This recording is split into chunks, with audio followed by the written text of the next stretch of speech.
Ça, c'est un excellent hamburger. C'est bon la goutte. Kept you waiting, huh? Si je devais me faire dessus dès que les parents gueulent, je ferais pas prof. If you want to be a hero, you need to have dreams. Bonjour à toutes et à toutes et bienvenue au Comptoir des Recos, le podcast fait par des potes, pour des potes et où le temps d'une bière, d'un verre de vin ou d'un soda, nous discutons des œuvres de pop culture marquantes qui méritent le coup d'œil. Bienvenue dans cet épisode... Numéro 10, mon cher Jules. Numéro 10. Quel plaisir. On l'a beaucoup teasé, celui-là. On l'a énormément teasé. Je pense que la foule est aux aguets. Ils nous attendent au tournant sur cet épisode 10. Il hurle. C'est effrayant même, j'ai un petit peu le stress. Et j'ai mentionné dans cette intro que c'était un podcast fait par des potes pour des potes. Et je pense que cet épisode 10 est peut-être celui qui va le mieux illustrer cela, puisque nous ne sommes pas tout seuls aujourd'hui. Effectivement, parce que comme on l'a teasé dans les épisodes précédents, l'épisode 10 est quelque chose de spécial parce qu'il représente beaucoup pour nous. Il représente énormément et on vous l'a dit dans le dernier épisode, mais on voulait faire quelque chose de nouveau, de novateur et pour le coup, nous avons effectivement invité une âme chère, très chère à notre cœur pour participer au débat sur un épisode très spécial. Eh bien, mesdames et messieurs, nous accueillons... Faites un tonnerre d'applaudissements pour notre invité... Poul. Notre invité qui n'était pas prêt à ce qu'on le... Bonjour à tous. Quel accueil, merci de m'accueillir parmi vous. Bonjour Poul. Bonjour à tous. Comment ça va ? Je suis un petit peu stressé puisque là vous avez bien monté la sauce, donc voilà, j'en perds mes mots. T'es content d'être avec nous ? Je suis ravi d'être avec vous. Je sais que vous attendiez que je participe à votre podcast. Vous m'avez un peu harcelé et j'ai fini par dire oui. Parce que, à préciser, chers auditeurs, c'est vrai que à partir du 10e épisode, on a toujours l'ambition d'inviter des personnes qui nous sont chères pour participer à nos épisodes. Des gens qui nous sont chers, mais surtout des grandes personnalités du débat public. Oui. N'en fais pas trop. Oui, totalement. Et justement, c'est vrai que notre ami Poul directement nous a paru comme étant la personne la plus adéquate pour faire ce premier épisode en trio. Et donc, c'est vrai qu'on a dû un peu on va pas dire pas le supplier, mais on a argumenté. On a argumenté pour que tu viennes. Avec brio, parce que la preuve, tu es là avec nous, à nos côtés. Et c'est vrai que pour nos auditeurs qui ne te connaissent pas, tu veux faire ta présentation ou est-ce que tu veux que nous, on te présente ? je préfère que vous le fassiez. Très bien. Alors, on va le faire. Moi, je tiens à rester discret. Présentation de Poul, écoute... Ils ont rien à dire. Moi, je pense... non, c'est pas qu'on a rien à dire, c'est que... Tu sais pas comment le dire. Ce qui est difficile, c'est qu'on ne peut pas tout dire. Parce que oui... il faut laisser un peu de mystère pour nos auditeurs. Post-scriptum, on doit laisser effectivement un peu une vague brumeuse autour de ce personnage de notoriété publique qui n'a pas non plus envie d'être dévoilé au grand jour. Mais donc de ce fait, ça représente un exercice très intéressant de présenter quelqu'un sans le présenter. C'est un peu ça que notre tâche aujourd'hui. Bonne chance. Vu que je suis lancé, je prends l'initiative de faire le premier jet. Alors, notre cher Poul, comment le décrire ? Déjà, Poul, c'est un homme de conviction. C'est un homme avec de grandes convictions, avec de grandes valeurs morales. C'est un homme qui a la vocation. Il a toujours rêvé d'exercer dans les plus hautes grandes sphères du débat public et il l'a brillamment réussi. Il est là, à notre côté, pour continuer dans cette lancée. Pour influer sur le débat public, pour lui apporter des billes, je dirais, exactement. Et d'ailleurs, aujourd'hui, on va traiter une thématique de société assez importante. Je tease un petit peu le contenu de notre épisode. C'est quelqu'un d'un petit peu mystérieux, oui, voilà, un petit peu... Aux multiples masques. Aux multiples masques, exactement. Parce que tantôt, il va être de droite, tantôt, il va être de gauche, tantôt... voilà, c'est un petit peu en fonction de... Mais voilà, tel le Socrate des temps modernes, il va utiliser la maïeutique pour accoucher les esprits et pousser les personnes jusqu'au bout de leur réflexion. Et c'est cela qu'on demande aujourd'hui. Merci pour cette présentation, ça me touche. Merci de m'accueillir dans votre podcast. Merci de me faire confiance et j'ai hâte de débattre avec vous et de confronter nos arguments sur cette œuvre cinématographique dont nous allons parler dans quelques instants. Et alors, puisqu'on en parle, qui veut dévoiler le nom de la vie ? Y a-t-il quelqu'un qui veut... Y a-t-il un volontaire ? Je veux bien. Poul, vas-y. Timothée et Jules m'ont donc proposé de disserter sur l'œuvre Requiem for a Dream, avec l'accent. Magnifique. Bel accent. Et pourtant, tu l'as vu en VF. Je l'ai vu en VF, oui. Alors que vous l'avez vu en VO. Moi, perso, je l'ai vu en VO. Tim, tu l'as vu hein Je l'ai vu en VO Tu l'as vu aussi. en VO Je l'ai aussi, vu en ouais. VO, oui. Magnifique. Requiem La for a VF Dream. était pas mal. Hein, mais... Bon, je n'en doute pas. Ça fait au moins 10 ans que j'ai pas regardé un film en VF, mais je te fais confiance. Le Sciences Po. Oui. Non, mais on a de la culture ici. On a de la culture. Oui, Ouais, et je regarde Arte, je vous l'avais dit ou pas? Et Le Monde. Les vidéos sur YouTube. Mais alors, Requiem for a Dream, d'accord. Est-ce que on a quelques petites informations sur ce film, Timothée? Eh bien, Requiem for a Dream, c'est un film qui est sorti en 2000, qui a été réalisé par Darren Oula, j'ai avoir du mal à le prononcer, je suis désolé. C'est Aronofsky, non? Aronofsky, merci. C'est pas Aaron? Il regarde son anti-sèche. Je regarde mon anti-sèche, Darren Aronofsky, merci parce que j'ai eu du mal à le prononcer. Et c'est l'adaptation aussi d'un livre qui a été écrit par un certain Shelby, je crois. Shelby, ça c'est son nom et son prénom qui m'échappe. Régis Shelby, si je ne me trompe pas. Attendez, je regarde. Oh là là, Anti-sèche. beaucoup d'anti-sèche. Non mais Hubert Shelby, pardon. Hubert Shelby. De Régis à Hubert, il y a Régis qu'un et pas. Hubert. Bah, attendez, voilà, je n'ai pas tous les noms en tête, mais Hubert Shelby, donc c'est un livre qu'il a écrit dans les années 70. Et donc, bon, avant de parler de Requiem for a Dream, je pense qu'on peut s'attarder un minimum sur un contexte d'ensemble sur l'œuvre d'Aronofsky, que j'ai bien prononcé cette fois-ci. Est-ce que vous avez vu quelques autres films de ce réalisateur, chers amis? alors Pas du tout. Par contre, je confirme, c'est Aronofsky. Hein, Aronofsky Pas Aronofsky. Aronofsky. Je vais Aronofsky. Aronofsky. Je vais vraiment galérer à le prononcer jusqu'à la fin du podcast, je C'est pas pense. grave, c'est pas grave. On dira le réalisateur. Le réalisateur, Aronofsky. Donc oui, ma question, est-ce que vous avez vu d'autres films de ce réalisateur ou je peux faire À ma connaissance, non. à ta connaissance non. À ma connaissance, je n'ai pas vu de film de ça. De ce Non, réalisateur. mais peut-être que je ne le sais pas forcément, mais en tout cas... Moi, j'en ai vu aucun autre non plus, il me semble. Je connais juste Black Swan, Black qui Swan. est super connu, mais que je n'ai pas vu non plus. Et il va falloir que ça pourra faire l'objet Ça pourrait faire l'objet d'une autre reco à l'avenir. d'un autre épisode. Eh bien bon pour planter un peu le décor très brièvement de ce réalisateur, donc le premier film qu'il a réalisé c'est le film Pi. Ensuite, les autres films que j'ai vus, c'est notamment Black Swan dont tu as parlé et Noé qu'il avait sorti, où il y a Russell Crowe et ça retrace un peu, pour Noé en tout cas, ça retrace l'histoire de la Bible, enfin de l'épisode biblique qu'est l'Arche de Noé, mais de version très contemporaine, on va dire. Et en fait, ce qui est très intéressant avec ce réal, et je vais le rattacher avec le film Requiem for a Dream, parce que un de ses grands thèmes, de manière très générale, c'est l'obsession. L'obsession et l'addiction. Alors, dans Requiem for a Dream, on devine très très bien et très vite ce que cela peut être, mais de manière générale, par exemple, dans Pi, on suit l'histoire d'un mathématicien qui est obsédé par le chiffre pi, enfin le nombre pi, et qui est obsédé par cette recherche, et qui à la fin, petit spoil, va devenir fou. Dans Black Swan, pareil, c'est l'obsession et la quête de la perfection. Et donc voilà, c'est vraiment un thème qui est très très cher au réalisateur, c'est de un peu fouiller dans les noirceurs de l'âme humaine et un peu à partir de quelque chose qui peut être très positif, c'est-à-dire le travail accompli, la volonté de faire quelque chose de bien, il va en tracer finalement un portrait très noir et les dérives qui peuvent en découler quand on cherche quelque chose à tout prix, notamment le bonheur ou un but qu'on n'arrivera peut-être jamais à atteindre. Donc voilà, c'est ça qui est très intéressant avec ce réal, c'est pour ça que je le rattache directement, c'est peut-être important d'avoir, même c'est important d'avoir ce petit contexte pour comprendre ce qu'il a en tête quand il a réalisé Requiem for a Dream, parce que ça rejoint, selon moi, vraiment une de ses thématiques phares, qui est l'addiction et l'obsession. Voilà, donc...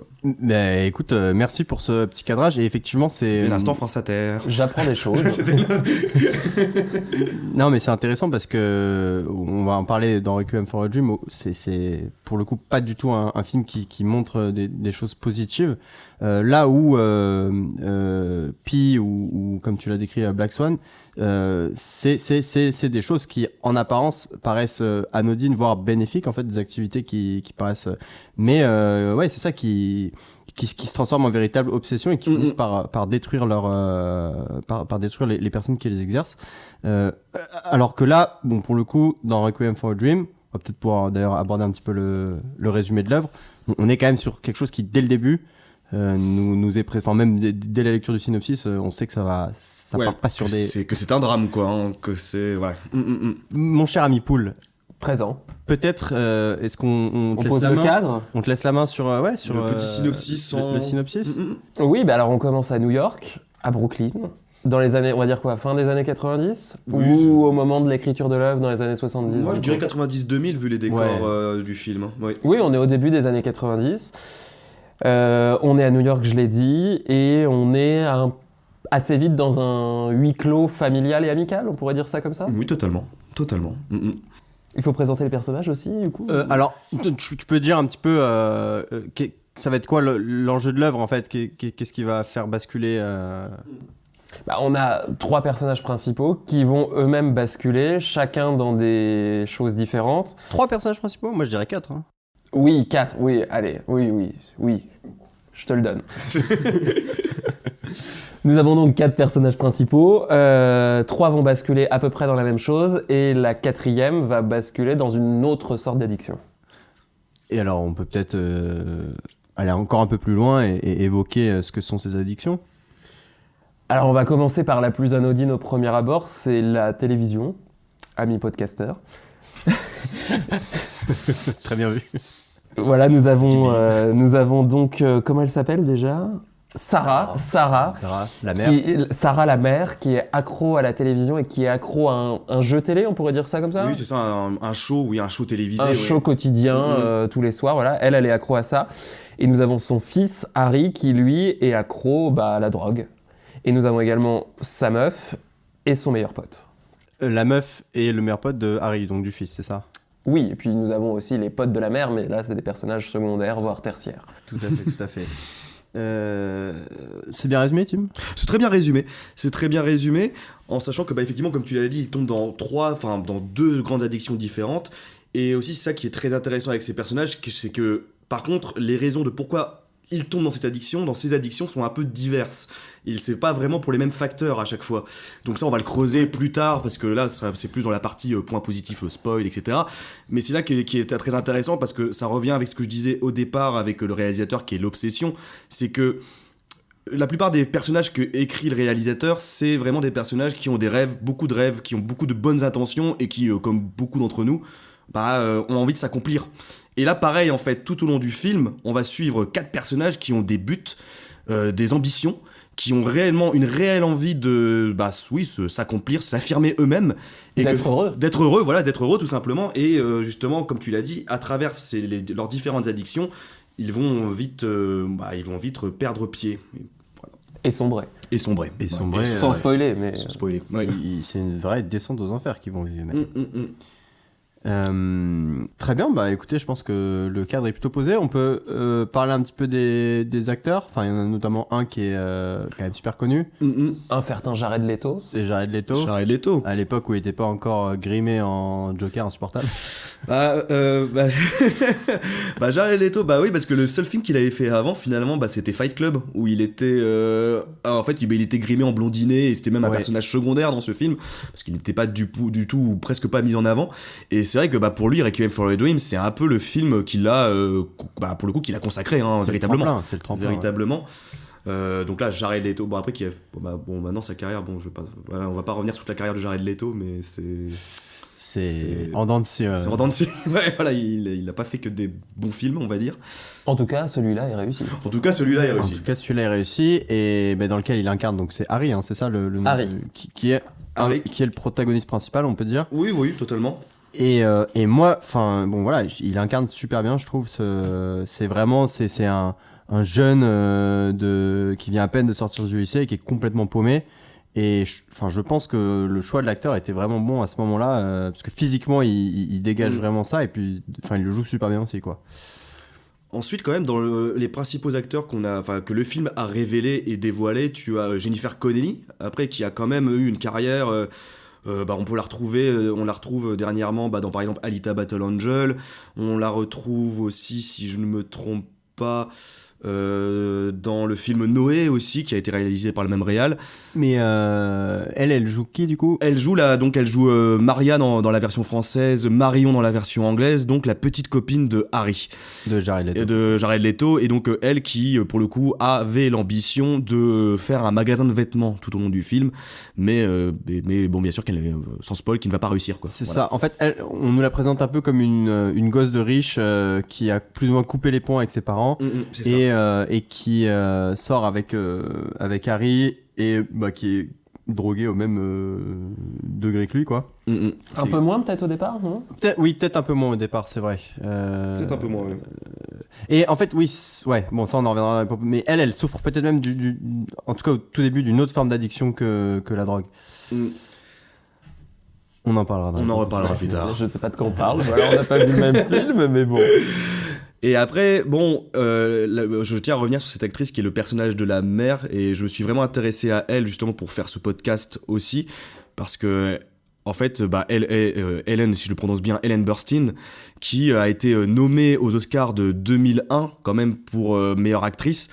Et bon, qui ne l'a pas remporté finalement. Sur ce film-là? Sur ce film-là, qui a été nommé, mais qui ne l'a pas remporté pour le coup. Mais voilà, parce que faut noter que alors je la connais pas dans d'autres films, je ne connais pas cette actrice très très bien, mais on en reviendra dans les points positifs. Mais il faut quand même, alors elle incarne la mère de Harry, et il faut admettre que c'est l'une, voire peut-être selon moi, la meilleure prestation d'acting dans ce film, parce qu'elle est quand même assez incroyable et très très touchante, très émouvante. Je ne sais pas ce que vous en pensez, mais au vieux de vos têtes qui acquiescent.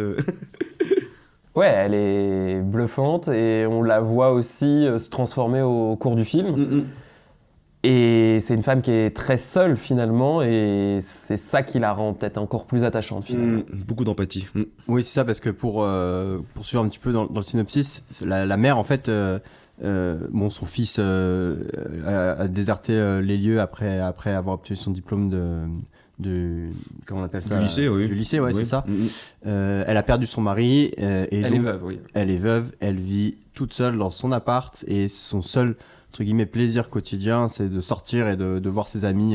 Non, son seul plaisir, c'est d'allumer la télévision et de regarder le jeu télé. Pardon, au-delà de son addiction, le seul contact qu'elle a encore avec le monde extérieur, finalement, c'est sortir et prendre le soleil avec ses copines. Et essayer d'être quelqu'un, en fait. C'est un petit peu ça qui l'intéresse. Oui, parce qu'au début, elle prend plus de plaisir à regarder la télé. Et en fait, au fur et à mesure, elle prend un peu de plaisir à sortir voir ses copines. Mais au début, elle est plus proche de sa télé que de ses copines qui lui laissent pas de place pour mettre son fauteuil en bas de chez elle et tout ça. C'est vrai, c'est vrai.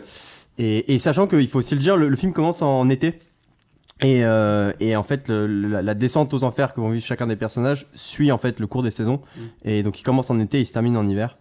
Et je pense que c'est important à mentionner puisque ça note vraiment la temporalité du film, quoi.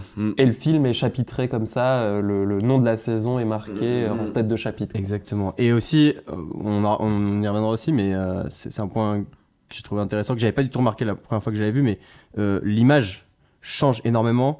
Sous le prétexte des saisons, elle devient beaucoup plus sombre et froide au fur et à mesure qu'on avance, mais du coup, symboliquement, ça évoque aussi... ça rend le film encore plus insoutenable, on va dire, à regarder. Voilà, est-ce que vous avez d'autres... Après, en dernier acteur quand même qu'on peut citer, c'est Marlon Wayans, qui lui, qui lui offre aussi une très belle prestation, en sachant que... en fait, lui, il est très connu aux États-Unis, et notamment de manière générale, dans le monde entier, pour en fait les films Scary Movie, où il joue vraiment le Renoir rigolo, quoi. Et c'est vrai que de le voir dans le film Requiem for a Dream, où il joue carrément un personnage aux antipodes de ce qu'il peut à jouer d'habitude, c'est déjà rafraîchissant, et même ça dénote un petit peu, quoi, aussi, avec le personnage qu'il joue dans Scary Movie, où c'est carrément... un Renoir, qui rigole tout le temps et qui monte son cul et qui fait des blagues, lourdes, quoi. Et c'est ça, j'ai lu sur Wikipédia que le film... Très bonne source. Exactement. Et le film... Non, mais je cite mes sources quand même, monsieur, attends. Non, bien sûr. Très important de citer ses sources. Requiem for a Dream était sorti la même année que je crois que c'était Scary Movie 2. Et donc, avec ce même acteur dans les deux films, où en fait, dans l'un, il incarne un drogué, mais sous l'angle du drame, et dans l'autre, c'est vraiment le drogué fun. Ouais, vraiment le junkie mais rigolo, quoi, avec l'aspect récréatif et totalement con de la drogue, quoi. Du coup, petite anecdote. Moi, je pense que j'ai plus grand chose à ajouter en termes de synopsis. Je sais pas Moi non plus. J'espère qu'on a été clair. On a parlé du réal, on a parlé... Non, mais je pense que tous les points ont été abordés de manière globale, donc c'est bien. Je pense qu'on peut passer à la prochaine question, chers auditeurs, qui est: comment avons-nous découvert Requiem for a Dream ? Et alors là, pour une fois, non, assez régulièrement, c'est quand même soit l'un, soit l'autre, Tim et moi, qui nous faisons découvrir des trucs. Mais là, je pense que tous les trois, on a une histoire différente sur comment on a découvert l'œuvre. Mm-hmm. Je propose qu'on laisse notre invité prendre la parole. Trop d'honneur. Moi, je me rappelle plus exactement, mais je pourrais vous le temporaliser grosso modo. Je crois que je l'ai découvert à la fin du collège ou au début du lycée, pendant une soirée avec des potes. Et en fait, il m'avait un peu traumatisé au début, ce film. Et je sais que la musique m'avait un peu hanté. Ou en tout cas, je pense que la BO, on ne l'oublie pas. Le film non plus, au passage. Je crois qu'il est interdit aux moins de 12 ans, si je me souviens bien. Et en fait, moi, je l'aurais peut-être interdit aux moins de 16 ans, finalement. Je trouvais que de se le prendre dans la gueule à la fin du collège ou au début du lycée, c'était quand même assez violent. Et j'étais assez surpris qu'il soit interdit aux moins de 12 ans. Si je peux me permettre, curieuse soirée que tu faisais avec tes potes. quand même. Ouais, parce que regarder Requiem for a Dream pendant une soirée, c'est vrai que c'est pas le premier film qui me vient à l'esprit, quoi. C'était un ciné-club, on se faisait découvrir des œuvres cinématographiques. Non, je déconne. J'allais dire, c'est bien. Non, mais je sais pas comment on en était arrivé à regarder ce film-là. On était jeunes et on était soucieux de découvrir le monde. On voulait découvrir l'Amérique et puis on l'a découvert par la mauvaise face. C'est beau. Voilà, en gros, pour moi. Et vous, messieurs? Eh bah, Tim, vas-y, je te laisse. À toi, Tim. Eh bien... Il se prend au jeu, hein. Ouais, je kiffe, moi. Je suis un peu timide, mais là, je gagne la confiance et tout. Eh bien, moi, chers amis, j'ai découvert ce film grâce à une bande-annonce. Vous savez, sur les DVD, etc., on avait toujours des pubs avant, notamment avec la fameuse pub « Il faut pas pirater ». Au début des films, juste avant le menu. Notamment avec la fameuse pub « Faut pas pirater, c'est mal le piratage ». Bah, c'est vrai. Oui, c'est très mal le piratage. Avec la musique, là, on la mettra peut-être en fond. Ouais, vraiment, la musique un peu épique qui était censée vraiment te faire flipper quand t'avais 10 ans. Et bah voilà, en fait, entre cette pub-là, enfin, ce message gouvernemental et d'autres pubs, effectivement, j'ai vu une pub sur Requiem for a Dream. Et c'était la bande-annonce C'était la bande-annonce du film, ouais. Mais sur quel DVD? C'était, alors là, le DVD, je crois que c'était d'ailleurs Chicken Run, donc la boucle est bouclée, en fait. Putain. dont vous avez parlé dans un précédent dans podcast. l'épisode Dans l'épisode 1, donc c'est pour ça que je c'est trouve la ça- quadrature du cercle. C'est lié, c'est mathématique. Et oui, je crois que j'ai vraiment vu cette pub. D'ailleurs, ça m'avait un peu étonné de voir cette pub pour un film pour enfants, mais bon, pourquoi pas. Et donc, j'avais, je crois, 12-13 ans quand j'avais vu cette pub, et je me suis dit, bah tiens, ça a l'air pas mal, en fait. C'est gore, donc tu regardes. Bon, ça m'avait attiré, tu vois, l'ambiance m'avait attiré, etc. Et je me souviens que j'avais demandé à ma maman d'acheter le DVD. Ah ouais. Attends, t'avais quel âge, rappelle-moi? 13-14 ans, ouais. Ah oui, quand même. 13-14 ans. On Et avait tous à peu près Ouais. le même âge, du coup. C'est vrai. la première fois que et après, on l'a regardé avec ma famille, et bah... En famille. En famille, ouais, on l'a regardé en famille, Requiem for a Dream, comme Black Swan, etc. quoi d'ailleurs, parce que ça, c'est les films de ce réalisateur. Je me souviens qu'on les regardait souvent en famille, je ne sais pas pourquoi. Un bon moment. Un bon moment. Très bon moment. Et du coup, bah, je l'ai regardé avec mon père et ma mère, et c'est vrai que bah ils m'ont laissé regarder Jusqu'au bout. jusqu'au bout. En plus, ça devait être gênant parce qu'il y a quand même des scènes assez crues. Cru, ouais, mais bah, après c'est vrai que bah, c'est vrai que même avec le recul, je me dis, c'est vrai que c'était un peu bizarre quand même, parce que Légèrement. non mais J'avais une petite bosse dans le pantalon. J'espère que personne n'avait remarqué. non, en plus c'est dégueulasse parce qu'une petite bosse dans le pantalon pour ce genre de scène, quoique j'avoue. Pardon. Non, c'est immonde. C'est immonde. Joker. Joker. Mais non, mais en vrai, tu vois, mes parents connaissaient pas, on l'a regardé jusqu'au bout. Ils ont pas dit à un moment on coupe, on arrête? Non, du tout. Au contraire, peut-être que dans leur tête c'était en mode bon, bah comme ça tu filmeras jamais Timothée. Tu vois, genre ça fait un bon message de prévention, je sais pas. Mais Ah oui, oui, au moins là, on peut le dire. on peut le voir comme ça. On peut le voir comme ça. Mais après, non, je pense que. Évidemment, je considère maintenant avec le recul que j'étais peut-être un peu trop jeune pour voir ce film. 13-14 ans, pour moi, c'est trop jeune pour voir ce film. Après, je trouve que si j'avais eu peut-être 16 ans, c'est pas c'est peut-être, voilà, je me dis que c'est un film quand même qui, cinématographiquement parlant déjà, il est quand même magnifique, on en reparlera, mais je trouve qu'il apporte quand même beaucoup. Et même sur le fond, c'est un film intéressant sur lequel tu peux vraiment parler, bon, en famille, entre autres, mais de manière générale, tu peux en parler, ça peut vraiment entraîner de bonnes discussions de manière générale. Et donc, en vrai, je peux comprendre aussi le fait pourquoi ils m'ont laissé le regarder, parce que c'est un film intelligent, beaucoup de degrés. Donc voilà, donc en tout cas, je vais pas m'étendre là-dessus, mais je l'ai découvert très très jeune, trop jeune. Et après, bah, la dernière fois que je l'avais vu quand même une fois avant le revisionnage pour le podcast. En gros, je l'ai vu 3 fois. Et la dernière fois que je l'avais vu avant aujourd'hui même, pour le podcast, c'était quand j'avais 19 ans, un truc comme ça. Voilà. Donc Tim, tu l'as découvert jeune, et toi, Jules? Alors, juste du coup, tu l'as vu 3 fois au total. Je l'ai vu 3 fois, au total, en comptant cette fois-là où je l'ai regardé pour le podcast. Et voilà. pourquoi tu l'as revisionné quand t'avais 19 ans? Parce que je me suis dit, bah, j'avais des souvenirs, en fait, ce film avait, bah, comme Poul, un peu traumatisé. La musique m'avait traumatisé, le thème et les scènes finales m'avaient traumatisé.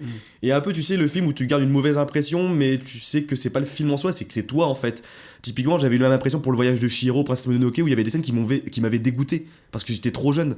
Et en fait, j'avais cette même réflexion, et c'est pour ça que j'avais pris la décision de le re-regarder à 19 ans pour me dire est-ce que est-ce que j'ai assez pris en maturité pour avoir un regard neuf sur ce film. Et ce fut le cas, parce que là, pour le coup, les scènes qui me traumatisaient ou me dégoûtaient à l'époque, j'avais pas le même sentiment, et surtout, je les comprenais mieux, en fait, finalement. Je les aimais bien, finalement. Ouais. Et toi, Jules ? Juste, toi, Oui. Paul, du coup, tu l'avais pas revu en Il veut pas répondre. Hein. Il veut pas répondre, il veut... Notez, chers auditeurs. Censure, hein. Je tiens juste à ce que tout soit très clair pour nos auditeurs. Toi, Paul, En toute transparence. exactement. Tu ne l'avais pas revu depuis le visionnage là pour le podcast. Je crois pas que... Non, je ne l'avais pas revu et je l'ai revu hier soir pour la première fois depuis 10 ans, du coup. Le temps passe vite. Et je suis toujours aussi perturbé après le visionnage. Voilà. C'est vrai que ça ne laisse pas indemne. Et vous alors, très cher? Et alors en ce qui me concerne, eh ben, j'ai découvert le film par la musique, parce que je pense que énormément de nos auditeurs connaissent la musique parce qu'elle était énormément utilisée dans les vidéos YouTube des années 2000. Et... Ah bon? Ouais, Ah ouais. Il y avait plein de montages avec la musique de film. Mais c'est un peu angoissant quand même. Ouais, c'est angoissant. En même mais... temps, c'est angoissant, c'est épique. Et donc cette musique, le compositeur c'est Clint Mansell, on va le citer comme ça c'est fait, parce que quand même, Il a fait d'autres trucs que Bonjour à lui. il a fait toute la BO Bonjour, madame. des films du réalisateur Aronofsky, donc il a fait la musique de Pi, il a fait la musique de Noé, et donc moi je l'ai retenu pour ça, parce que c'est vraiment, on associe souvent un réalisateur avec un compositeur, et donc là c'est vraiment le couple Aronofsky, Clint Mansell, c'est vraiment le couple du cinéma, voilà, le couple compositeur-réalisateur. Et, Voilà. et je pense qu'on la mettra en fond la musique, et beaucoup de nos auditeurs, si nombreux, la reconnaîtront du premier coup d'oreille. Mais donc ouais, moi, c'est parce que à l'époque, je regardais pas mal de vidéos YouTube, et puis j'ai souvenir d'être tombé en fait sur une vidéo YouTube, c'était genre un peu en mode un top 10 des enfants tueurs les plus effrayants ou un truc comme ça, tu vois. C'est toujours des vidéos un peu comme ça, tu vois. Trash ou le topito avant l'heure, quoi. Ouais, un peu, c'est ça. ouais. Ou tu sais, ça te faisait un peu comme un diaporama PowerPoint, mais sur Ah oui, YouTube, vraiment tu bien vois, avec dégueulasse. avec des photos qui s'affichent et des textes, mais tu sais, écrit avec une police dégueulasse. Enfin, genre. C'était les premières heures de YouTube. Et c'est ça. Et en fait, à force d'entendre cette musique sur YouTube, j'ai fini par me dire, mais ça vient d'où ? Et donc en farfouillant un peu, je trouve le film, je le mate encore une fois probablement sur ma PSP à l'époque. Et en fait, le film m'avait... Enfin, je pense que mon cerveau a effacé quelques parties du film, parce que déjà j'avais oublié beaucoup d'aspects. Je me souvenais de la thématique générale et de une scène en particulier qui m'avait vraiment dégoûté. On en reparlera peut-être un peu, mais c'est quand le mec speak trop. Bien sûr. Voilà. Ouais, c'est Le plan m'était vraiment resté dans la tête comme ça, et c'est pour ça que j'avais pas voulu revoir le film depuis le podcast en fait. Genre vraiment c'était... Et là en fait en le revoyant, j'ai retrouvé la même sensation, peut-être même en décuplé de dégoût, mais moi vraiment physiquement ce film il me donne envie de vomir, tu vois, genre enfin il est très fort pour ça en tout cas. Donc T'avais quel âge la première fois? je devais avoir 14-15 ans aussi. On a dans vraiment ce tous jeu-là. le même âge, trop jeune pour voir ce film en fait. Bah, Finalement, on avait le droit de le regarder puisqu'il était interdit au moins de 12 ans, mais légalement on était dans les clous. Mais comme tu dis, je pense que ce serait pas plus mal qu'il soit interdit jusqu'au moins de 16 ans, parce que... Ne serait-ce que pour le comprendre en fait, parce que tu donnes un film comme ça à un enfant de 12 ans, je suis pas sûr qu'il capte grand chose quoi. bah, si quand même. Bah non, pour moi il va retenir plus les scènes dégueulasses et la musique angoissante que plus le fond en fait. Moi c'est ce que finalement. j'ai retenu effectivement en tout cas du film. Enfin je me souvenais que ça parlait de drogue, d'addiction, etc. Mais il y a plein de trucs que j'étais passé complètement à côté, et là j'ai pu comprendre en le revisionnant quoi. J'espère que je suis pas passé à côté du coup. Mais donc effectivement c'est assez marrant et assez curieux qu'au final on est tous plus ou moins découverts au même âge. Et en préparant ce podcast, on s'est assez vite mis d'accord sur le film à choisir. Bah alors tout à fait, mais aussi nous on avait plus ou moins déjà présélectionné ce film pour toi parce qu'on savait que c'était un film qui te plaisait. C'est vrai. Et d'ailleurs c'est marrant toi Poul qui n'est pas si cinéphile, pourquoi est-ce que ce film te marque plus qu'un autre, tu sais ? J'ai ma théorie là-dessus mais je te demande avant. Je suis curieux de savoir ta théorie. C'est dur à dire, je sais pas. Peut-être parce que la violence des images et la violence des situations me perturbent un peu. Et pour être honnête avec vous, quand je l'ai revu hier soir, il y a certaines scènes que j'ai pas regardées, où j'ai tourné les yeux, baissé les yeux, et... Donc c'est peut-être pour ça, peut-être que ce genre de truc, tu t'en souviens. Quelle est ton explication ? Et moi, je me suis dit que c'est parce que c'est un film qui parle énormément de la société et des problèmes... La sociétaire. C'est la Et société. qui parle vraiment d'un problème social, quoi. Et toi, c'est plus, en général des thématiques qui t'intéressent. Et donc je me suis dit, c'est peut-être pour ça, tu vois. C'est pas juste un film de fiction ou de fantasy. On avait regardé, je me souviens ensemble, putain, c'était l'incroyable histoire... Non, avec Ben Stiller, là, Walter Mitty, voilà. Tu sais, le mec qui part dans ses rêves et tout. Enfin, au début du film, c'est un employé de bureau classique et puis il rêve qu'il vit des aventures de dingue. Et au bout d'un moment, après, il part en Islande et tout pour faire toute une quête. Je sais pas si tu te souviens. Pas vraiment. Pas vraiment, ok. Mais je me souviens qu'on avait eu un super débat en l'ayant fini parce que moi j'avais adoré ce Comme film. souvent. Et comme souvent. Et toi, tu l'avais détesté. Bah, non, mais c'est vrai que moi j'aime bien les trucs réalistes. J'ai un peu les pieds sur terre et j'aime bien les films qui gardent les pieds sur terre. Et je suis beaucoup plus sensible à ce genre de film qu'à des films fantastiques ou de science-fiction. Et effectivement, là, on se prend la réalité en pleine gueule. C'est dur, c'est violent, c'est complexe, c'est attachant. Et je trouve que c'est un bon résumé de la vie, finalement. C'est beau. Oh, c'est très beau, c'est très bien dit. Mais donc bon, enfin voilà, je pense qu'effectivement, on s'était pas trompé en se disant que ce serait potentiellement ce film-là qui te... Enfin, tu nous le confirmes, donc Ouais. c'est magnifique. On reste pas insensible. Effectivement. Messieurs, on va pouvoir attaquer, je pense, la partie... Le gros du lardon. Le gros du lardon. C'est-à-dire ? On a déjà beaucoup taillé, mais maintenant on va rentrer dans l'air. Je suis prêt. La partie point positif, point négatif. Alors, en général, on commence par les points positifs et ensuite on fait les points négatifs. On a déjà un peu dit, non du coup Ouais, on a déjà, mais on a... Mais là, voilà, on a on a vraiment abordé le on a point explicatif, tourné un peu. discussion. Voilà. Il n'y a pas un jingle, non il y a... Ah non, Si, non. on peut le faire. Tu Hein. peux en faire un si tu veux. Vas-y. Et maintenant, les points positifs. C'était sympa le petit... Pardon. Si tu veux, je ferai une boucle et comme ça, ce sera notre nouveau jingle maintenant dans les points positifs. On fera... Ah, c'est pas mal, avec un remix dubstep, comme ça, à l'ancienne. Je vais quitter cette salle. Bon, on revient un peu aux choses sérieuses parce que... Recentrons-nous sur le cœur du cochon. Assez rigolé. Point positif et avec explication, enfin ce qu'on veut d'ailleurs. Et bon bah les amis, comment aborder ce film, ce monument qui est Requiem for a Dream, qui est maintenant, on l'a pas dit, mais qui est quand même considéré comme un film culte pour énormément de raisons. Et comment aborder les points positifs tout en étant exhaustif. Alors déjà, complexe. je pense que ça va nous permettre de beaucoup aborder le scénario. Mhm. Et tu l'as dit un petit peu tout à l'heure, Tim. Je trouve qu'un des premiers points qui est vraiment intéressant, c'est qu'on suit vraiment 4 personnes qui sont très proches et très liées, mais qui en même temps ont des raisons d'être addicts très différentes, Oui. vivent leur addiction de manière complètement différente et vont terminer aussi dans le film de manière différente. On a vraiment 4 parcours entremêlés, mais assez singuliers les uns avec les autres.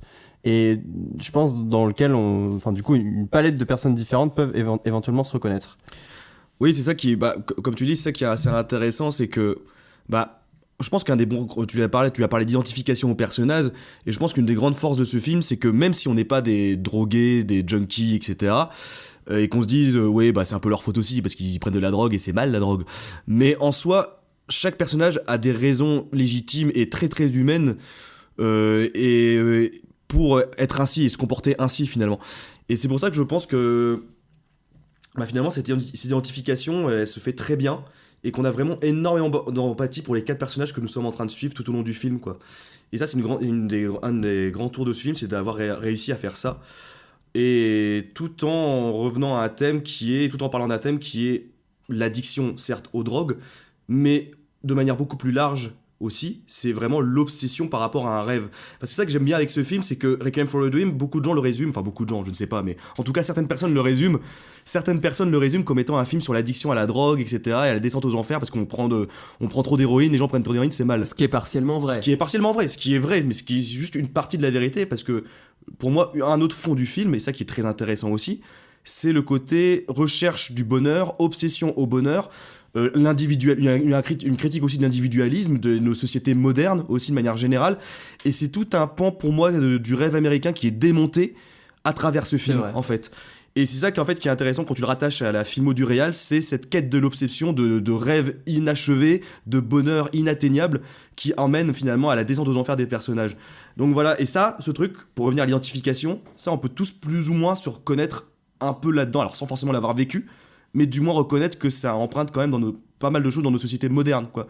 Je rebondis sur ce que tu disais sur le rêve américain. On est à New York, mais en termes d'image, on n'a pas l'impression d'être à New York. On voit pas les poncifs que sont la Statue de la Liberté, les tours, etc. On est vraiment dans le New York moche, brut, le New York qu'on voit jamais dans les films. Enfin, c'est rare, je trouve, de voir un film qui se passe à New York avec aussi peu d'images habituelles de New York. C'est ça, aussi peu de codes.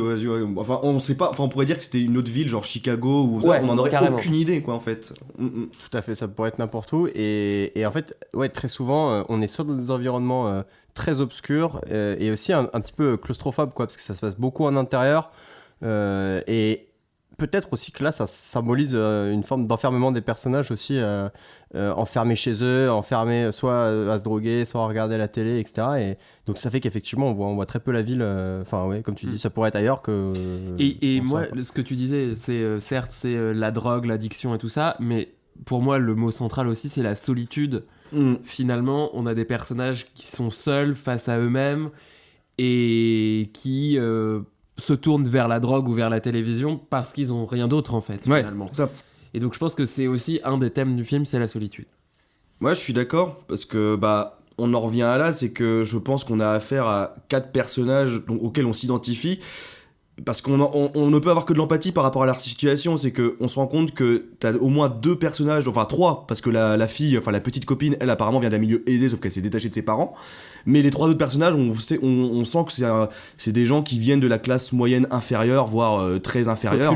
Populaire, très populaire. Et qu'en fait, que face à une société de consommation qui est nos sociétés modernes, et en particulier le rêve américain et l'Amérique en général, on sent très vite que par rapport à ça, par rapport au modèle qui leur est imposé, ils peuvent pas se réaliser en fait, c'est impossible pour eux, ils ne peuvent pas se concrétiser. Et ça, cette course à l'impossible, malgré le fait qu'on puisse se dire, ils se droguent aussi, c'est un peu leur faute et tout, ils se donnent pas les moyens, nanana, on sent qu'ils sont face à une machine qui les écrase, et ça, c'est ça qui crée énormément d'empathie, quoi. Et même pour aller encore un petit peu plus loin que simplement la critique du rêve américain, moi personnellement, là en le revoyant, j'ai aussi vu en fait une forme de critique du capitalisme, parce que en fait chacun de ces personnages se retrouve dans une situation de dépendance d'un personnage plus puissant, plus fortuné que lui, c'est vrai. Et qui lui fournit en fait un petit peu ses dosettes, que ce soit métaphoriquement ou pour de vrai, puisque les deux héros, Harry et Tyrone, c'est ça. Tyrone, ouais. Ils sont dépendants des mecs qui font venir de la drogue dans leur ville pour qu'ils puissent revendre ça et se faire de la thune. La fille, Marion, elle est dépendante. En fait, c'est pour ça que je disais aussi qu'il y avait plusieurs types de dépendance, parce que en fait, elle, dans son cas, je trouve que ce qui est vraiment intéressant, c'est qu'au début, elle est moins droguée qu'eux, mais sa dépendance, c'est son attachement envers Harry, en fait, qui lui est drogué. Ouais, qui est drogué, ouais. Et elle va se retrouver à, en fait, on va commencer un petit peu à spoiler, mais à se prostituer pour on a bien spoilé. pour lui ramener. Bon, enfin après, pour moi, c'est pas un. Enfin, si, ça fait partie des éléments. Woman, pardon. Et donc elle va se retrouver en fait dépendante des gens avec qui elle va coucher, et la mère, elle est dépendante presque du présentateur de la télé, du show, ouais. Du show, et ensuite après du docteur qui lui fournit les pilules. Parce qu'en fait, pour expliquer l'histoire de la mère aussi, elle est passionnée par ce show télé qu'on a mentionné tout à l'heure, et un jour elle reçoit un appel lui disant oui, vous êtes sur une liste de personnes qui a été sélectionnées pour participer à ce show, donc voilà, préparez-vous, on vous rappelle dès que possible pour vous dire quand est-ce que vous pouvez passer. Donc le mec lui donne pas de date, et elle, en fait, elle entend ça, donc tout de suite elle est folle de joie, et elle essaye sa magnifique robe rouge dans laquelle son mari lui disait qu'elle était si belle et qu'elle portait le jour de la cérémonie de diplôme de son fils. Et elle ne rentre plus dedans. Et donc, en fait, elle va entamer... Elle n'arrive plus à la fermer. Elle n'arrive plus à la fermer, oui, elle rentre quand même dedans, mais elle n'arrive plus à la fermer.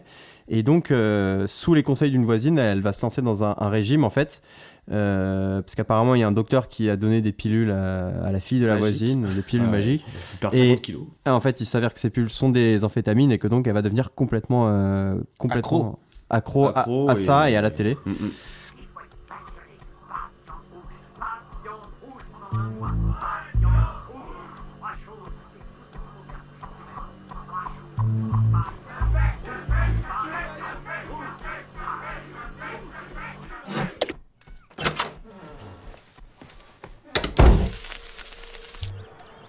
Ada nous en a parlé, c'est super. Mais demain, on fera une couleur plus foncée. Pourquoi plus foncé? Pour aller avec ma robe rouge. Ah oui, mais comme ça, tu ressembles à Madonna. Ça ne ressemble pas à Madonna.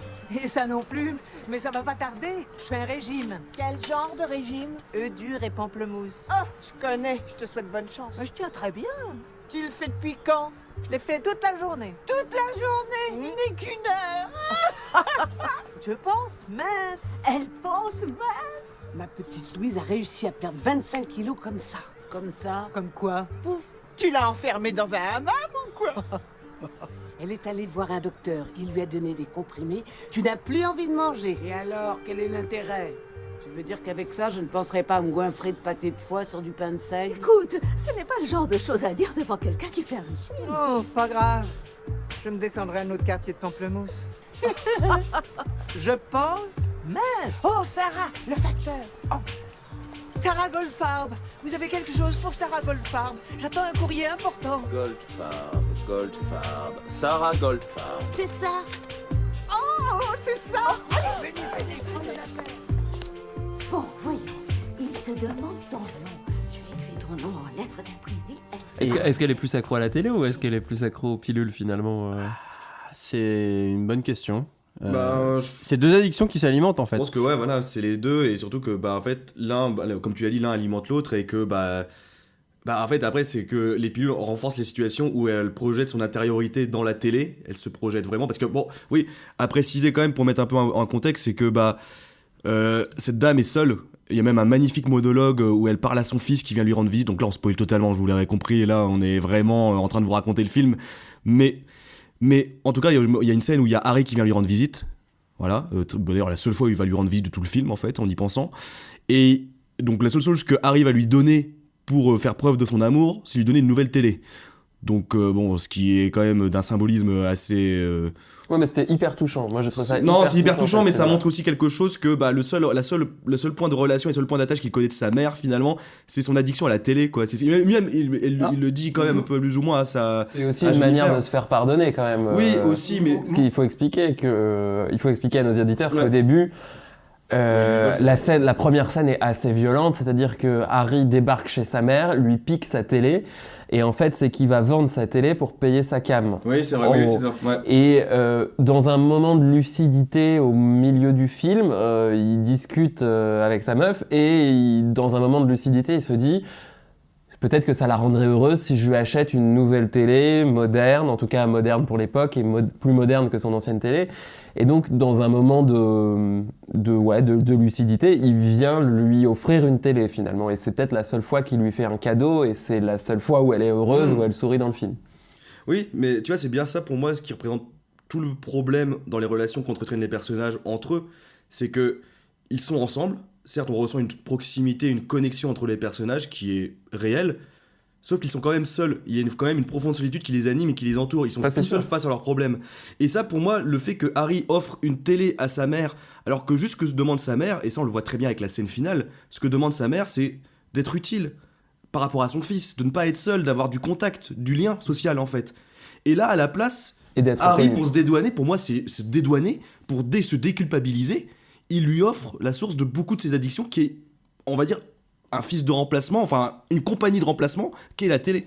Pour moi, ça représente tout l'antagonisme de ce personnage et tout le je veux bien faire, mais je le fais mal, quoi. Je prêche pour ma paroisse, mais est-ce qu'on peut considérer que l'addiction c'est la télé, ou est-ce que l'addiction c'est les pilules? Le débat reste à trancher. Pour moi, et justement, parce que moi, ce que je voulais dire, c'est que autant Harry, je trouve qu'il a une addiction à la drogue et il est conscient d'être addict à la drogue. Autant elle se rend pas compte qu'elle sombre, elle se rend pas compte qu'elle est camée en fait. Et pour moi, il y a une petite différence entre les deux. Et ensuite, la télé en soi ne lui apporte aucun problème. C'est les enfants qui la font. Oui, qui le renforcent. Mais tu prêches vraiment pour ta paroisse, mon salaud. J'essaye. Il y a une défense télé là. Non, mais elle fait pas de mal, sa putain de télé. Non mais moi je suis pas. Moi, C'est quand même la source originelle du problème. Hein. Non, parce que sa télé, elle lui apporte un regard sur l'extérieur, elle peut se projeter. Un regard sur l'extérieur avec les émissions qu'elle regarde. Mais c'est son seul contact avec l'extérieur, finalement, comme beaucoup de gens qui regardent la télé mais aussi. Mais justement, peut-être que si elle n'avait pas de télé, elle serait plus à l'extérieur. Et peut-être que si elle n'avait pas de télé, ça serait encore pire. Et si son fils était plus présent, elle aurait peut-être pas besoin de télé aussi. En fait, c'est ça que finalement, la télé est un instrument pour elle de se dépasser, de se transcender, de monter dans le milieu social, etc. Tu le penses sincèrement? Tu joues avec nous là, mon poule. Il joue avec nous. Non, mais en tout cas, sur le fond, j'en sais rien si c'est vrai ou pas, mais en tout cas, pour elle, c'est aussi un moyen de quitter son quartier de merde et d'être reconnu à l'échelle du pays et à l'échelle de... La télé et à cette femme, ce qu'est la drogue aux autres protagonistes, c'est un échappatoire par rapport à une réalité qui leur est inconfortable. Oui, mais c'est un échappatoire moins pire. Bah quand on voit comment elle finit, moi je suis pas d'accord. Oui, mais elle finit pas à cause de sa télé, c'est pas la télé qui la rend... mais c'est la télé le déclencheur malgré tout. C'est un des facteurs qui a amené que... Si elle aurait jamais pris d'amphétamine pour être plus mec dans sa robe si elle regardait pas, excusez-moi, des talk-shows à la con. Elle aurait jamais pris d'amphétamine si sa voisine lui avait pas recommandé d'en prendre. Oui, dans ce cas-là, oui, d'accord, mais on peut mettre Paris en bouteille. On peut monter l'échelle des causes. Si vous regardez la télé, ne prenez pas d'amphétamine, voilà. C'est tout ça pour dire. Le message de prévention de... Et si vous prenez des amphètes, ne regardez pas la télé. Mais sinon, en fait, pour moi, tu vois, genre... En fait, si vous regardez Hanouna... prenez des amphétamines, ouais. Prenez beaucoup d'amphétamines. Ça va vous faire du bien. Allez-y, les gars. Mais non, mais en fait, pour moi, mon poule. Non, mais le débat est là. Le débat est intéressant. Le même plan ou pas? Pour moi, c'est le même plan dans la critique qui est exposé et ce qu'a voulu, je pense, transmettre le réal. Parce que pour moi, là, dans ce que le réal a voulu démonter pour chaque personnage, c'est comme tu l'as dit, une critique du capitalisme ou du système américain. Et en fait, pour moi, enfin là, c'est vraiment une analyse philo instant comptoir. Pour moi, c'est vraiment un démontage de 4 trucs. Pour la mère, c'est un démontage de la société de la société de divertissement, qui peut t'annihiler, et même le système de santé américain, qui peut te soigner certes, mais qui aussi peut te détruire. Vu l'état de la mère à la fin, je vous fais pas un dessin, et vu les soins qui lui ont été prodigués tout au long du film, bah c'est pas top. Pour la femme, donc la petite copine de Harry, Marion, c'est sa créativité qui était tuée. Notamment. Donc oui, parce que pour préciser un petit peu, Marion, elle, son rêve, c'est d'ouvrir une galerie de design de vêtements. Elle fait du design de mode et voilà, elle veut ouvrir une galerie qu'elle va finir par ouvrir grâce à l'argent que Harry se fait avec la drogue. Mm-hmm.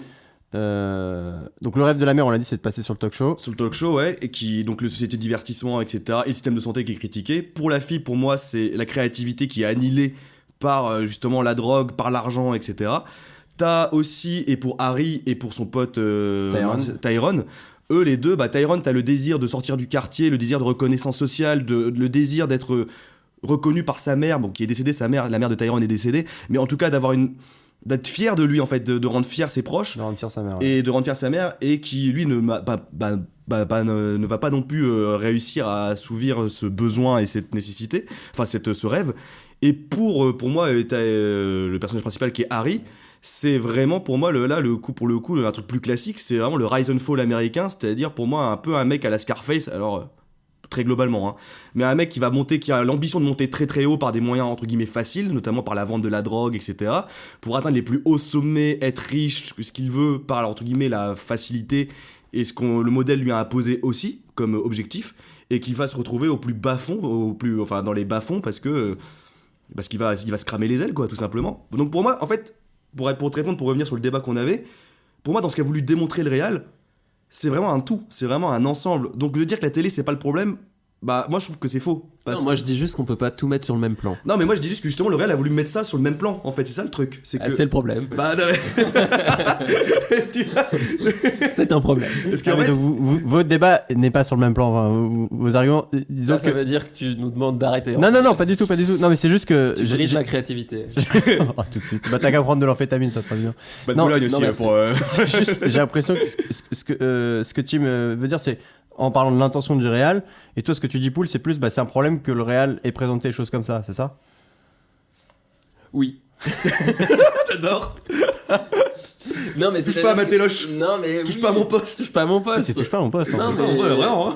Je pense. Tu es Hanouna ou Bolloré? Il est là le vrai débat. Je pense qu'on peut pas exactement mettre tout sur le même plan, même si je comprends ce que vous dites, critique de la société de spectacle, de ce capitalisme télévisuel, etc. Mais Moi, je pense que oui. moi, je pense que non. Votez, chers auditeurs. On va mettre un sondage à la fin du podcast. C'est bien, ça ferait interaction avec la communauté. Tout ça. C'est pas Non, mal. et autant, je comprends que tu puisses vouloir prêcher pour ta paroisse, mais enfin bon, voilà, quand on voit le type d'émission qu'elle, c'est pas forcément juste la télé en soi, c'est aussi l'émission qu'elle regarde en fait qui est problématique, tu vois.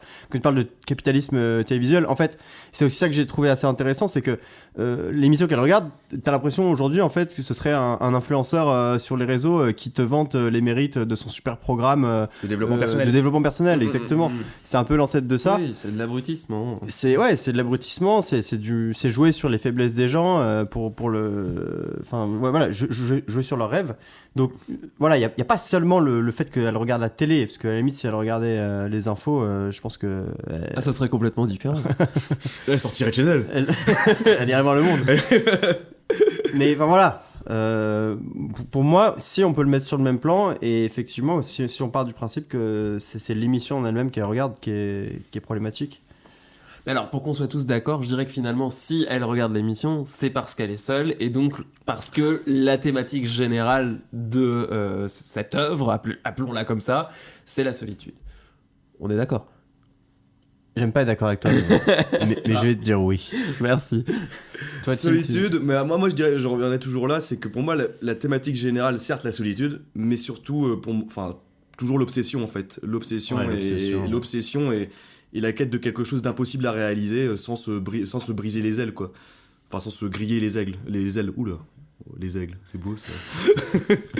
mais non, voilà. Mais non, mais sinon je suis d'accord avec toi, oui, vraiment la solitude en fait partie, enfin en fait largement partie.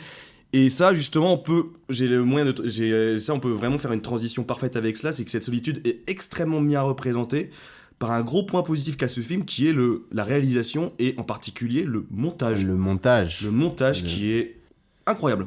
Incroyable. Alors, enfin déjà, je l'ai évoqué tout à l'heure, moi je trouve, enfin, la descente aux enfers des personnages, elle est dans le scénario, mais elle est visuellement retranscrite aussi, à travers, bon, on a parlé de comment les personnages sont souvent isolés dans leur espace, qui est souvent très reclus.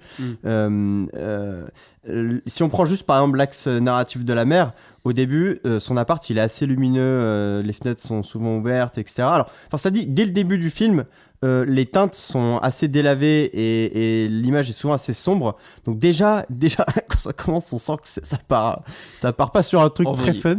Voilà.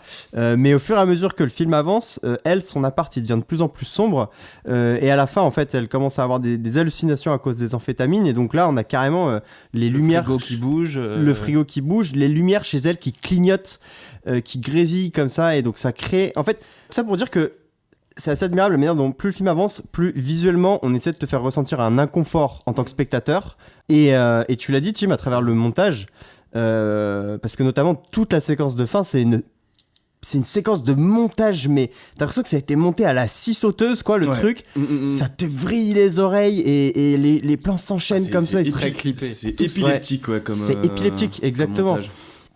Et il y a aussi beaucoup de séquences de montage, notamment quand ils se droguent en fait, qui sont. En fait, c'est un peu très clippé. C'est un peu la snatch. Enfin, je sais pas, on a un terme pour ça. Ouais, c'est la snatch cut. Vous savez ce qu'avait fait le film Snatch. En gros, t'as Guy Ritchie qui est le réal qui a fait un truc avec enfin, genre une snatch cut. C'est un peu en mode, tu vois un objet qui se déplace avec clic. Par exemple, quand tu décapsules une bière, le réal le prendrait de telle manière où tu vois le truc qui se décapsule, le glou glou glou, le mec qui boit, il repose la bière et c'est vraiment hyper cuté. C'est des plans en 4 secondes quoi. Ouais. Et des plans très sur des objets très précis. C'est ça, voilà. Ouais. Bah, c'est exactement ce qu'on voit à chaque fois qu'ils prennent de la drogue. Oui, à chaque prise de drogue, on voit les paupières. Ouais. C'est hyper bien foutu à ce niveau-là. C'est pas l'iris. Les pupilles. Les pupilles, oui. Oui, voilà, les pupilles. Oui, l'iris, c'est la partie colorée. Non, c'est les pupilles. Ouais. En tout cas, on voit les pupilles dilatées, on voit les cellules qui accélèrent dans le sang, l'organisme. Et tout ça en 4 secondes, on a 5 plans qui matérialisent la prise de drogue.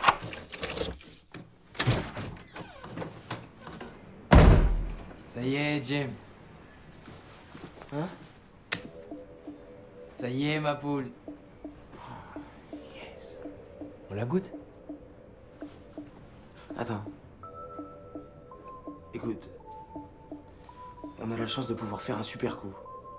Si on joue pas au con, on a une livre de pur. Mais si on se défonce, on va merder à mort. Je sais. D'ailleurs, j'ai pas l'intention de te faire des embrouilles. Écoute, je veux pas passer toute ma vie à ramer dur avec des baskets pourraves et de la morvonnée. Sérieusement, on devrait la goûter juste pour savoir comment on la coupe, c'est tout. C'est business. Ça me paraît correct.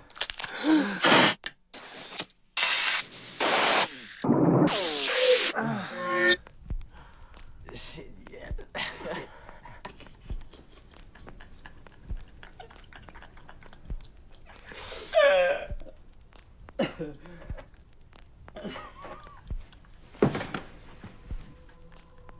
Et même par exemple, t'as la scène où ils commencent à vendre de la drogue pour s'enrichir, et pareil, tu vois le billet qui passe d'une main à l'autre vite fait, tu vois la drogue qui passe dans une poche, t'entends le bruit du billet, enfin de la caisse à billets qui fait cling comme ça, pour montrer qu'en fait la drogue se vend très rapidement. Et ça, je pense qu'en fait le montage, bon, comme tous les films, mais là particulièrement, apporte énormément à la narration et l'illustre parfaitement. C'est vrai. Et parce que t'as aussi d'autres scènes, et là, même dans serait-ce que le niveau que de l'écran, par exemple, pour montrer la solitude, cette solitude qu'on a bien citée en point positif juste avant, enfin qui est bien représentée, c'est que par exemple, dans les scènes où même les personnages sont ensemble, où il est censé avoir un moment d'intimité, je prends par exemple une scène qui est Harry et Marion qui se font un câlin, qui sont au lit, ils utilisent un split screen, ils partagent l'écran en deux. Et ça, c'est ça qui est assez marrant, c'est que tu les vois, ils se touchent, ils se font des câlins et tout, sauf qu'ils sont séparés quand même. Et donc c'est ça qui est intéressant, c'est que même dans une scène hyper intime, où les personnages sont censés être très proches physiquement et mentalement, ils utilisent le processus du split screen pour démontrer que, pour montrer à l'écran que ils sont quand même seuls face à leurs problèmes, et ils sont seuls face à une réalité qu'ils ne veulent pas admettre.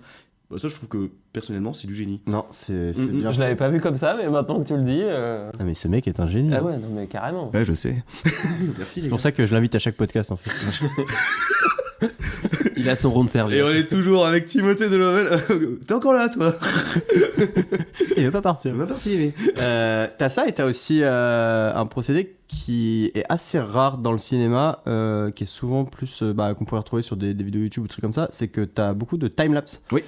Avec souvent quand les personnages se droguent ou sombrent un peu dans la folie, on les voit se déplacer eux à vitesse réelle et tout autour d'eux avance à vitesse ultra accélérée. Pour montrer à quel point eux ils sont encore une fois isolés dans leur délire et que le temps s'accélère autour d'eux, enfin que tout la passe Terre plus vite, continue de tourner, aurait dit Hubert Bonnet sort de la boîte. Donc t'as ça, t'as aussi souvent l'utilisation d'objectifs très grand angle, ce qui est aussi encore une fois assez rare, parce que ça donne limite un look sur certains plans tu vois les plans de clips de skate que tu peux voir dans les années 90 où les mecs ils se filmaient avec des prototypes de GoPro. Et la musique de Green Day en arrière-plan. La musique de Green Day où tu vois c'est vraiment du ultra grand angle. Là il y a même un plan il me semble où tu vois un bout de l'objectif en fait dans un des coins de l'écran. Et du coup c'est aujourd'hui des choses qui sont pas du tout cinématographiques parce que ça fait penser souvent justement au plan GoPro etc. Mais là, il l'utilise encore une fois pour montrer que les personnages sont dans leur délire. Il y a notamment un plan où la mère, elle va chez le médecin pour se reprocurer encore des pilules et on la voit assise dans son banc. Et la caméra est un peu dans le coin, mais à côté du visage de la mère et on voit tout ce qui se passe autour d'elle. On voit la sage-femme qui passe, qui revient, qui repart. Et elle se retourne comme ça vers la caméra. On voit son visage qui est complètement tuméfié. Enfin, et voilà, encore une fois, ça nous fout une forme d'inconfort parce qu'on n'est pas habitué à voir ces images-là au cinéma. Et moi je dirais qu'au-delà des aspects techniques et cinématographiques dont vous venez de parler, je trouve que le visage des personnages est marqué justement. Tu parles de la mère, mais on regarde leur visage au début du film et à la fin du film, tu vois, mais au-delà des cernes, tu vois les poches de sang, tu vois tout, en fait, leur visage en dit tout. Et donc je trouve que, bon, c'est un procédé cinématographique de base, mais redoutablement, diablement efficace. Tu sens qu'ils sont marqués sur leur corps, tu te demandes même comment ils ont fait tout ça, mais en vrai, le visage de la mère à la fin, ou le bras de Harry à la fin, bon, pas besoin de split screen pour comprendre que c'est dégueulasse. Voilà, et que c'est réussi aussi. C'est réussi. Alors effectivement, GG aux équipes de maquillage du film parce que comme tu dis, les personnages sont marqués.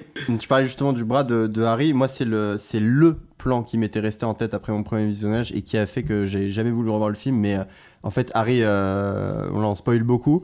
Mais à force en fait de se piquer toujours au même endroit, finit par développer une nécrose. Et au début, c'est dégueulasse. C'est ouais, c'est dégueu. Au début, on voit juste que son bras là, c'est un peu rouge. Mais plus on avance dans le film, et à la fin, il monte son bras. Lui, il est livide, il est en train de s'évanouir et tout. Et putain, il y a un plan de son bras, mais ouais. Moi déjà, j'aime pas les piqûres à la base, mais alors quand on voit ça, c'est putain, ouais, ça te dégoûte, hein, ouais. Donc ouais, non, il y a vraiment un très gros travail qui a été fait à ce niveau-là, qui vraiment GG quoi. Bah, GG, ouais, GG. Ouais. Mais c'est ça en fait, c'est en fait l'ensemble de ces processus, que ce soit au terme du visuel, au terme du montage, qui crée un sentiment de malaise tout au long du film et qui est très bien retranscrit en tant que pour nous spectateurs. Et c'est ça que j'aime bien avec ce film, là ça rejoint le visuel et le montage, c'est que c'est l'aspect à la temporalité, donc comme tu l'as dit, qui peut être accéléré par l'utilisation du timelapse pour montrer que les gens sont stone et que le temps passe plus vite pour eux, ou bien même une autre scène où tu as la mère qui a faim, parce qu'avant qu'elle prenne ses anti-faim, ses amphétamines, et elle essaie de faire un régime sauf qu'elle a trop la dalle, et du coup elle pense qu'à ça, et tu te sens par exemple au niveau de l'audio, tu sens le cliquetis de l'horloge, tu sens qu'ils font exprès aussi de ralentir le temps autour d'elle, et elle est un peu plus rapide que le reste de la scène, donc t'as l'impression que elle vit vraiment sa vie au ralenti, comme si, parce qu'elle souffre, en fait, elle souffre. Et donc ça, tous ces procédés, en fait, ça participe à ce qu'on a dit au début sur l'empathie qu'on peut ressentir, parce que c'est très viscéral la manière dont c'est fait, c'est qu'on incarne vraiment un peu les personnages et leurs problèmes, enfin, du moins, le réal essaie de nous les faire incarner, et ça, c'est vraiment bien fait, c'est pour ça que je pense que ce film est culte et marquant à beaucoup d'égards.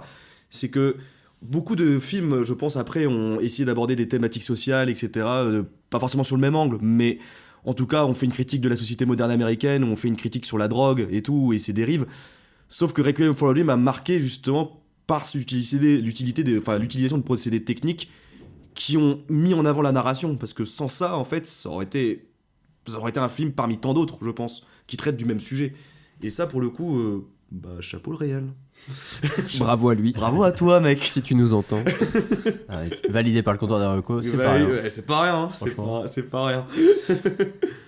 Tu parlais du son aussi, on peut revenir sur la musique qui est donc bon, déjà le thème principal est complètement culte, mais en plus il est repris, remixé à plusieurs sauces. Il y a des variantes finalement. Voilà, il y a des variantes, et en fait il devient lui aussi au fur et à mesure du film de plus en plus strident, avec parfois des sons un peu électroniques qui vont venir nous vriller un peu plus le cerveau, quoi, en fait, au final, au fur et à mesure qu'on avance dans le film. Je trouve que la musique est vraiment liée à ce film. Enfin, moi, pour le coup, qui suis pas forcément très cinéphile ou très fan de musique, pour le coup, là, l'association est directement faite entre cette musique et ce film-là, et je trouve qu'il y a peu de films où c'est à tel point. Vous êtes des spécialistes, donc voilà. Merci. En tout cas, moi, en tant que profane... Tu peux dire vénérable sage. Vous, en tant que vénérable sage. Mais voilà, moi, en tant que profane, je trouve que j'entends la musique dès la première note, tu sais à quel film ça correspond. Et alors après, moi, dans une autre question que je me posais, c'est finalement... est-ce que c'est un film de prévention ou pas pour vous par rapport à la drogue. Par rapport à la drogue, alors, ta gueule, non, non, ici on n'est pas comme ça. On va lui mettre des nudes dans le slip. Je voulais pas du tout dire ta gueule en plus au début, mais je me suis dit ça fait une belle occasion. Ça fait dire, tu fais un peu de respect pour nos auditeurs. Non, justement, je pense que t'allais dire un truc. Enfin, moi, en l'occurrence, on l'a regardé avec madame hier soir. Avec qui ? Avec madame. Bonjour madame. Bonjour madame. Bonjour madame. Bonjour. On en est venu à cette conclusion. Enfin, c'est un des trucs qu'on s'est dit, c'est... elle m'a dit, ouais, justement, quand j'étais au collège ou au lycée, nous on a passé au Japon des films de prévention et tout, machin, mais en fait, il faudrait plutôt passer ce film, tu vois, genre... Ouais, c'est efficace en même temps. Et apparemment, ça a été utilisé, encore une fois, sur ce Wikipédia. Requiem for a Dream ? Ouais, Requiem for a Dream a été passé, alors je pense que ça va peut-être plus être dans les lycées américains, mais il y a des lycées apparemment qui l'ont passé en tant que film de prévention. Et en tout cas, moi, ça me dégoûte. Ça me révulse tellement plus que n'importe quel film de prévention que je suis plutôt partisan du oui. Ouais. Oui, c'est vrai, quand j'ai eu en termes d'utilité pratique, oui, ça peut être un film de prévention contre la drogue. Mais t'avais l'air de dire non au début, Tim. Non, parce qu'en vrai, je vois l'idée, hein, parce que je suis... Bon, je trouverais ça un peu dommage de le présenter au lycée, par exemple si on le regarde au lycée, de le présenter qu'en tant que simple film de prévention contre la drogue. Mais en soi, ça peut l'être. Donc oui, je vous rejoins sur ce point-là. Après, oui, comme ça rejoint notre propos du début, c'est que pour moi, c'est pas que ça. Non, bien sûr. Mais donc, après, non, je vais pas faire le mec relou et tatillon. Il peut effectivement servir à ça. Et je pense qu'effectivement, beaucoup de gens n'ont jamais voulu se piquer à l'héroïne en voyant ce film, parce que vu comment tu deviens à la fin, bah voilà quoi, c'est pas top d'avoir un bras nécrosé, enfin je pense pas.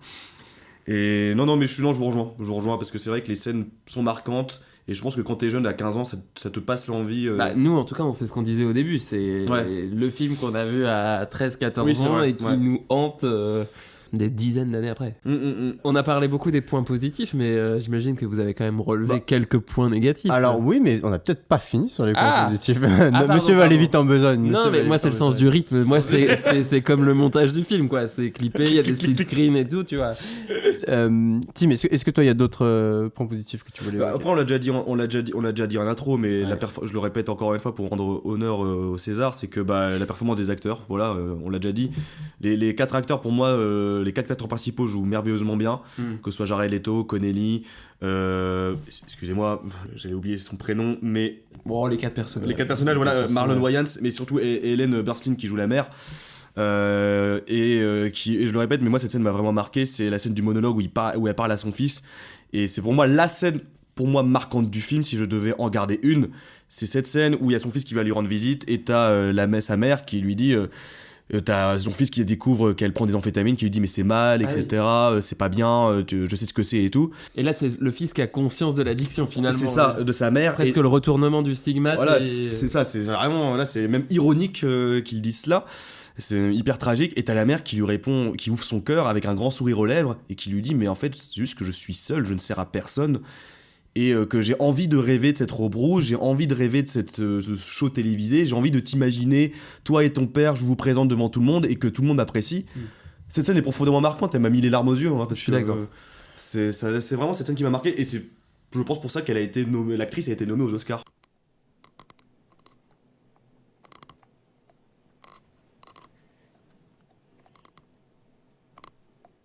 Maman,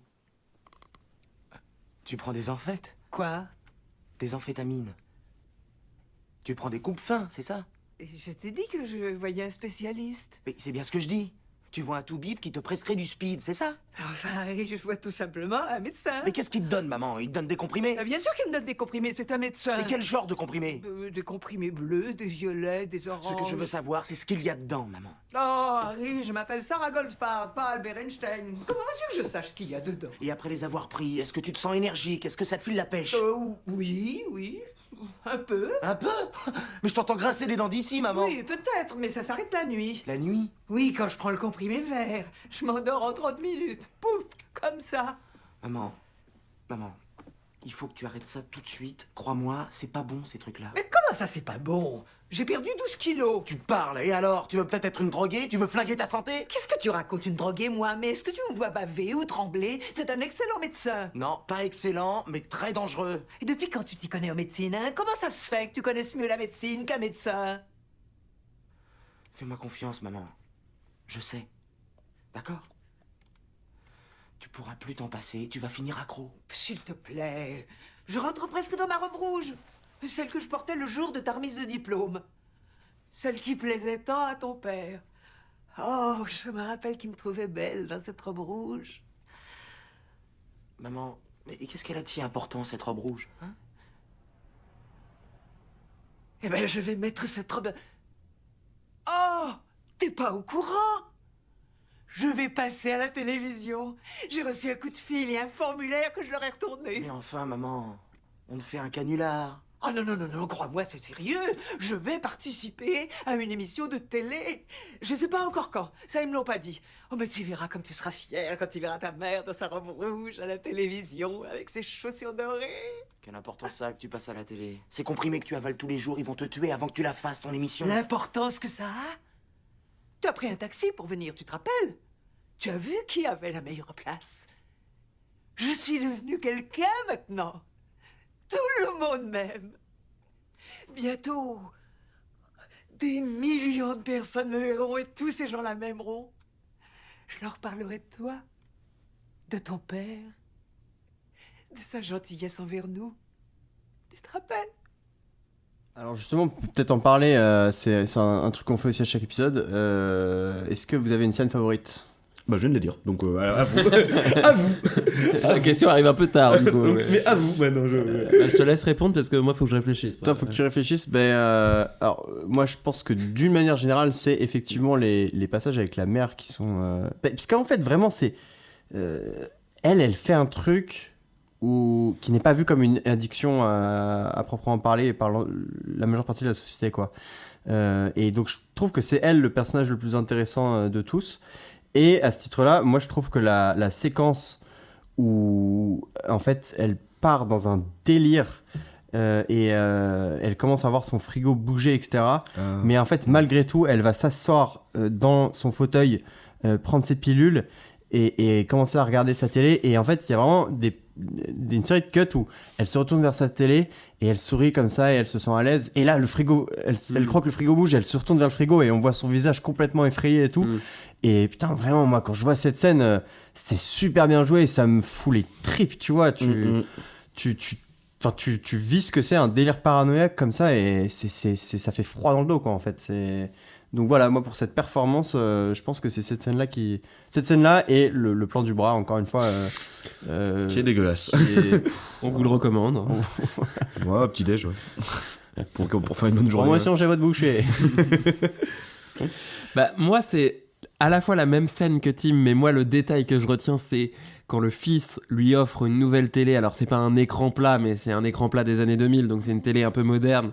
Et tu vois le regard de la mère attendri, ému, touché par le cadeau. Et ça, je trouve ça hyper touchant. Et je trouve que c'est peut-être le moment où le fils est le moins sous emprise, finalement. C'est peut-être à un moment du film où tu te dis, bon, finalement, il va peut-être s'en sortir, il va peut-être réussir à arrêter la drogue parce qu'il est dans un moment de lucidité. Avec sa meuf, ça va mieux. D'ailleurs, c'est un peu le moment où on sort du quartier, on les voit tous les deux au bord de la mer, je crois, si je me souviens bien. C'est vrai. Et finalement, on n'est plus dans les squats, on n'est plus dans le huis clos des appartements, on a une petite bouffée d'oxygène. Et puis en fait, patatras, et c'est que le début de la descente aux enfers. Donc j'aime bien cette scène-là, puisque tu pourrais te dire que les personnages vont se détacher de leur destin. Et après, moi, c'est les scènes finales de l'internement finalement de la mère, du fils, sans trop en dire, mais je me rends compte que j'en ai un peu dit. Là, gros spoil, mais voilà. Gros spoil, mais on... Plusieurs dizaines de minutes que vous êtes avec nous, donc bon, on peut... Voilà. Les scènes de fin... Moi, c'est les yeux et les visages. Au-delà de la scène du bras, que je regarde pas trop parce que ça me dégoûte, mais les yeux et les visages des personnages sont terribles, quoi. Alors, on peut peut-être dire du coup comment on termine chaque personnage. Parce qu'on est dans le spoil. Ah oui, là, oui, totalement. Allons-y. Oui, on peut y aller. Allons-y. Jared Leto, donc le Harry, son bras est totalement nécrosé. Il se le fait couper. Amputé, ouais. Dire ça comme ça. Son ami est en prison. Oui, se retrouve en prison et expérimente le racisme. Bah oui, enfin totalement. En fait, il expérimente la violence de la prison, le racisme. Mais finalement, c'est lui qui est le plus porteur d'espoir parce que il va se des sevrer. Travaux d'intérêt général. Et surtout, en fait, il se sevre. Il prend pas de drogue là dans cette prison. Et donc, on espère. Enfin, le spectateur espère qu'il s'en sorte. Enfin, on voit qu'il est mal quand même. Pas prendre de drogue. Il est très très mal. C'est un sevrage de la douleur, quoi. Mais on peut croiser les doigts pour lui, quoi. C'est celui qui a le plus d'espoir de s'en sortir. Jennifer Connelly, donc la petite copine, elle, pour le coup, elle sombre dans la prostitution et elle y va à fond, quoi. Tout en restant dépendante de la drogue, en fait, qui alimente. Oui, parce que son proxénète, son client, finalement, la rémunère en drogue. En drogue, ouais. Donc, ouais. Mais finalement, elle n'en arrive pas non plus à un stade de déchéance, en tout cas physique, peut-être psychologique, mais... C'est là où c'est intéressant, parce qu'on a eu un bon débat avec madame à ce sujet-là hier, parce que là, on est entre couillasses, donc nous, on parle de notre point de vue. Il fallait inviter madame. De mal. De mal alpha, ouais. De mal alpha, mais on a eu un débat, parce que moi, je lui ai dit... je lui disais, oui, mais la meuf, justement, ça va, elle finit pas, justement, comme Jared Leto, amputée d'un bras et tout. Je veux dire, un bras. Ni comme sa mère internée. Voilà. Un bras, tu le coupes, il repousse pas, quoi. Et elle m'a dit, oui, mais tu vois ce qu'elle fait et tout. Moi, je pense que en tant que femme et tout, genre, tu gardes un trauma à vie de ces choses-là. Et je lui ai dit, donc tu préférais te faire couper un bras que de faire ça? Et elle m'a dit oui. Et parce que pour elle, tu vois, c'était c'est quelque chose qui mentalement va t'endommager plus. La destruction est psychologique et moins physique et plus intérieure. Je suis d'accord. Et peut-être que nous, effectivement, de notre point de vue de mec, on se représente pas les choses de la même manière. Et bon, pour moi, effectivement, je préférais. C'est le pire, tu préfères. Hein. C'est vraiment le pire. Non, mais la question se pose pas. La question se pose pas.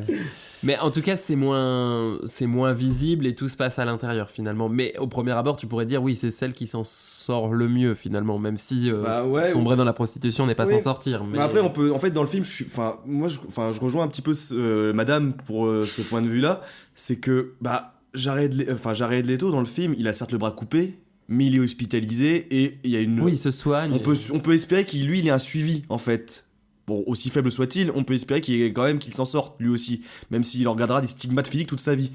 Jennifer Connelly, donc elle, pour le coup, elle est encore dans son addiction jusqu'au cou, en fait. Et en plus d'être dans son addiction jusqu'au cou, elle se prostitue, donc souffrance physique, mentale et tout, et elle peut pas s'en empêcher parce qu'elle est vraiment enfermée là-dedans. Et elle, en fait, c'est finalement Jennifer Connelly, je pense que c'est selon moi, le personnage qui a le moins de chances de s'en sortir. Hein. Vraiment, et qui aura selon moi, le destin le plus funeste des 4. Elle et la mère. Et la mère, elle qui est déjà. Oui, mais la mère est pareil, elle se fait interner, elle se fait soigner, elle est sous contrôle médical finalement. Oui, le soin. Tu te souviens du soin qu'elle a eu Oui. Pour moi, là, on lui a juste dit reste tranquille, quoi. Électrochoc. Des électrochocs. La mère. J'avais oublié ça. En fait, c'est important. La mère. Oui, mais elle est accompagnée, elle est pas seule, quoi. Ok. Si c'est ça ta vision de l'accompagnement, on saura où te mettre à l'EHPAD. Le scandale européen, toi t'en penses quoi? Nani? Poule, je n'ai rien dit. On va le couper au montage. Merde, c'était sûr que j'allais arriver ça. Je trouverai un moyen de couper ça efficacement. Qu'est-ce que je voulais dire? Oui, non, la mère, pour expliquer un petit peu. Oui, avec les électrochocs. Les auditeurs, elle devient complètement tarée et donc elle finit par être transportée dans un hôpital où les médecins essaient plein de thérapies, mais ça marche pas. Et la maltraite aussi, hein, parce que les soignants. Oui, la maltraite. Il la force, c'est vrai, il force à la manger, il lui donne vraiment, il lui met de la nourriture dans sa bouche. La sonde dans la bouche, mais c'est ignoble. C'est horrible. C'est dans le nez en C'est dans le nez, ouais. Ah bah c'est encore pire. En irrespect le plus total de sa dignité, en fait. Mais là oui, je l'avais noté dans mes petites notes que je voulais vous dire. Ces scènes-là, elles sont particulièrement horribles et la perte d'humanité est totale, et là pour le coup c'est aussi hyper bien joué, quoi. T'as l'impression que c'est un documentaire. Et c'est à ce moment-là où t'as le montage super frénétique avec la musique qui te scie les oreilles, là, c'est... Entre les différents personnages. Et donc, comme les thérapies conventionnelles entre guillemets ne marchent pas, ils finissent par lui foutre des électrodes et à lui cramer le cerveau, en fait. Donc c'est pour ça que moi je dis qu'avec la fille, c'est les deux qui s'en sortent le moins bien, parce qu'elle elle est complètement cramée du bulbe et tu vois ces deux voisines qui viennent lui rendre visite et qui, c'est un des plans finaux, elle pleure sur le banc devant l'hôpital parce qu'elle réalise que c'est fini, quoi. D'accord, à cause de leurs conseils. Oui, en plus. Parce que c'est les deux voisines qui lui ont donné ces conseils de faire un régime. Et c'est aussi un des trucs je sais pas si c'est vachement américain, ou tu sais, dans la religion la religion américaine et tout, tu vois, mais t'as vraiment cette idée de tous les personnages finissent par payer un prix, en fait. Ah, tu veux dire une vision très puritaine, très morale, chrétienne, etc. Effectivement, ouais. Tu vois, il y a ce côté-là où c'est soit la perte d'un bras, soit la perte de ta dignité, de ta santé mentale, soit la perte de ton autonomie. Et ouais, ils finissent tous par payer un prix à hauteur de... Oui, il n'y a pas de happy end. Clairement, il n'y a pas de happy end, là, ouais. C'est pas très Hollywood. C'est vrai que c'est très... Ouais, c'est fait... Effectivement, je rejoins assez. Et en plus, en voyant ce qu'a fait le réal après, qui est le film qui est Noé, qui quand même retrace l'histoire de l'arche de Noé, etc. Mais en plus, version, là, tu sens... Là, pour le coup, on parle de Requiem for a Dream, mais là, la vision puritaine et très morale religieuse, dans Noé, tu prends un grand coup. L'humanité est pourrie dans ce film, tu vois. Quand on dit que là, Requiem for a Dream, c'est un peu plus spécifique. Mais ouais, je vois ce que tu veux dire, c'est le fait que, malgré la critique sociétale qu'il peut y avoir, il y a quand même cette empreinte, j'allais dire, très néolibérale quand même dans la manière de dire. c'est que chacun doit payer ses erreurs et chacun a une responsabilité autant positive que négative, et ça le réal, et je pense le scénario le dit aussi, quoi. Enfin, il n'y a pas de dénégation en fait de la responsabilité individuelle, parce que vu le paiement du prix que, enfin vu que ce que payent les personnages à la fin du film, c'est un peu, je veux pas dire un message d'alerte, mais c'est un peu pour dire aussi, bah voilà, vous avez fait de la, enfin en résumé, hein, si on va parler crûment, vous avez fait de la merde. Tu deviens une merde. Tu deviens une merde. Enfin non mais peut-être pas. C'est joliment dit. Tu vois ce que je veux dire? C'est pas très haut de plafond. Non mais voilà, malgré tout le contexte social qui est dénoncé, bah s'ils avaient pas fait ça, vous avez eu des choix qui vous ont été donnés, vous ne les avez pas saisis. Bah voilà, tac. Mais moi, c'est ce que j'aime aussi dans le film. C'est que, on n'enjolive pas le truc, on n'arrive pas à trouver une fin heureuse, machin et tout. On est dans la réalité, et en fait, je pense que dans beaucoup de cas, ça se termine comme ça, finalement. Donc là, on est dans filmer le réel, finalement. Ouais, tout à fait. Et on a eu un débat aussi avec Madame. Et qu'on peut avoir ici aussi, parce que c'est intéressant. Selon vous, qui est le personnage le plus abject des 4? Le plus abject des 4, moi je dis personnellement, je trouve que c'est Jared Leto. Personnellement. Abject dans quel sens? Attendez, est-ce que vous pouvez répéter la question? Abject. Oh non, mais je l'aime bien moi, donc je veux pas. Parce que effectivement, elle était aussi de cet avis-là que c'est Jared Leto, parce que c'est au final un peu lui qui entraîne tout le monde. La meuf de Jared, pour le coup, la meuf d'Harry, moi je la trouve abjecte aussi, parce que elle, on voit qu'elle est accro pour le coup dans certaines scènes, et qu'elle fait des reproches et balance des trucs pas très agréables à Harry. Et... Mais en même temps, d'un autre côté, c'est quand même lui qui, par besoin d'argent, la pousse à se prostituer la première fois, tu vois. C'est lui, en fait, qui pousse les autres à faire des conneries parce qu'il a besoin d'argent, parce que... Oui, mais à un moment, c'est elle qui est vraiment en manque, et c'est elle qui va aller voir... Ça. Oui, mais c'est elle qui choisit d'y aller parce qu'elle est en manque. Certes, il a aimé l'idée, mais il l'a pas forcé à se prostituer. Est-ce que quand tu es sous dépendance de la drogue, tu choisis vraiment d'y aller Non, mais c'est pas son mec qui l'a emmené, c'est ça que je veux dire. Non, mais, okay. Mais il est bien le personnage de Jared Leto, notamment parce qu'il a offert une télé à sa mère, donc du coup... On peut pas dire qu'il est abject. Je crois que c'est le titre du podcast. Il a offert une télé à sa mère. Vraiment, on va le mettre ça. Hein. C'est pas possible. Ça justifie tout. Les pires crimes de l'humanité. Non, si Hitler a offert une télé à sa mère, c'est bon, il est dédouané. Je sais quel cadeau je vais t'offrir pour ton anniversaire. Hein. Une petite télé là. Hop, non, moi j'ai ce qu'il faut, merci. Excuse-moi. Non mais parce que en tout cas bon, moi je prends aussi un petit peu la défense de Jared Leto dans le sens où je le vois lui aussi comme une victime, mais n'empêche c'est vrai que c'est quand même lui qui est pas mal. Enfin bon voilà, c'est le personnage principal, mais il est à l'origine de pas mal d'emmerdes. De pas mal d'emmerdes, voilà. Ouais. Mais surtout que pour moi, bon, en fait, remarque. Moi, si je devais faire un classement des persos imblairables, je mettrais quand même la Jennifer Connelly, donc sa petite copine, en deuxième, quand même. Hein. Oui. Mais en premier, quand même, Jared Leto, parce que tu sens que le gars, il a fait, il était au lycée, il a pas fait d'études supérieures, certes, mais tu sens que le gars, il avait quand même des petites billes pour s'en sortir. D'ailleurs, pareil que Jennifer Connelly, qui vient d'une famille aisée, hein, je tiens à le préciser. Mais c'est pour ça qui m'agace profondément dans ce personnage, c'est que même s'il y a le système qui est contre lui et qu'il est marché pour un truc, comme tout ce qu'on a dit, toute la critique sociale, ça on est d'accord là-dessus, même s'il y a tout qui va contre lui, en fait, c'est ça qui m'agace, c'est qu'il avait plusieurs fois, il y a eu des moments dans le film où il avait des opportunités de s'en sortir, des opportunités de choix. C'est ce qu'on disait tout à l'heure, c'est ça. Et qu'à chaque fois, en fait, il a pris la solution entre guillemets de facilité, ou la solution qui lui semblait la plus directe pour réussir. Là, il dit, par exemple, à un moment donné à sa copine, ouais, on va ouvrir un magasin, pourquoi tu ouvrirais pas ton magasin de vêtements, etc. Au lieu de faire comme tout le monde, de prendre un emprunt sur 30 ans, et de... Oui, mais il était pas solvable. Il était pas solvable. C'est le rêve américain, les gars. C'est le rêve américain. Non, mais voilà. Il avait déjà vendu la télé de sa mère, donc bon. C'est compliqué. Non, mais voilà. Avec le meuble. Au lieu de faire fructifier, voilà, ce qui sont pas montrés dans le film, d'autres de ses qualités. C'est vrai qu'il l'a avec le meuble. Il a $1 en plus pour ça.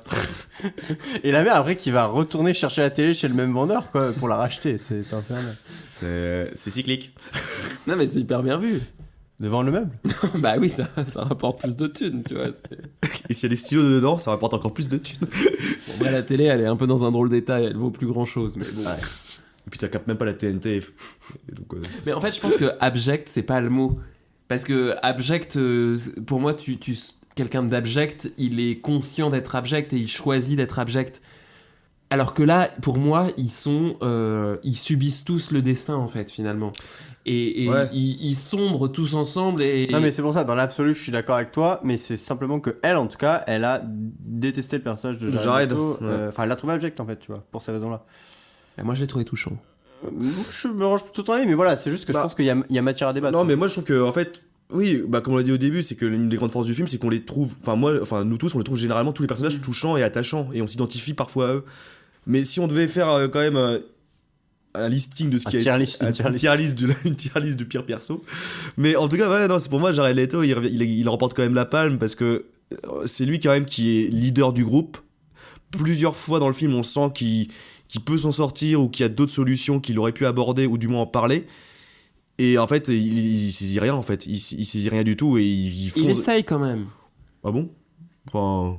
je trouve pas, hein. C'est le truc que je racontais tout à l'heure, l'éclair de lucidité quand on les voit au bord de la mer. Tu vois, tu sens qu'il essaie de remonter la pente, il essaye de tirer sa mère en dehors des cachetons. Et je trouve que d'ailleurs c'est une prise de conscience pour lui de sa propre addiction en voyant l'addiction de sa mère. Enfin, ouais, c'est vrai, il se voit dans un miroir. Non, mais c'est vrai que abject, je sais pas, mais en tout cas, même s'il est attachant, je trouve que le personnage qu'incarne Jared Leto a eu trop de, on va dire, de possibilités d'en sortir tout au long du film, et pour moi il engraine, et vu qu'il est leader du groupe, c'est lui qui les emmène sur sur le chemin de l'enfer. Voilà, je n'avais pas d'autres mots, mais... Et Dieu sait que l'enfer n'a pas de bonnes intentions. Et ça, c'est bien vrai. Parce qu'il en est bourré, finalement. C'est ça qui ouais, c'est ça, en fait, ouais. Il est bourré de bonnes intentions. Il veut bien faire, mais pas sur la bonne route. Il subit son destin. Les points négatifs. Les points négatifs. Sans transition. Parce que c'est bon, le positif... Bon, point négatif. J'en ai pas beaucoup, moi. Tu sais que c'est souvent... C'est compliqué, hein. Souvent, si on en a pas, si on en a pas beaucoup. Donc, on reste sur la même Sauf ligne. si on n'a pas aimé, mais... Ouais, mais comme c'est le comptoir des recours, en général, on recommande des trucs qu'on a aimés. C'est ça. Ah oui, c'est le titre. Oui, c'est ce que je disais à Timothée la dernière fois, c'est que c'est un peu la faiblesse de notre concept, c'est qu'à chaque fois, on a un peu du mal à bitcher sur... Non, mais vous pourriez recommander de ne pas le regarder. On arrive... C'est une reco aussi, finalement. Une déreco, comptoir des dérecos. Ouais, une déreco. Ouais.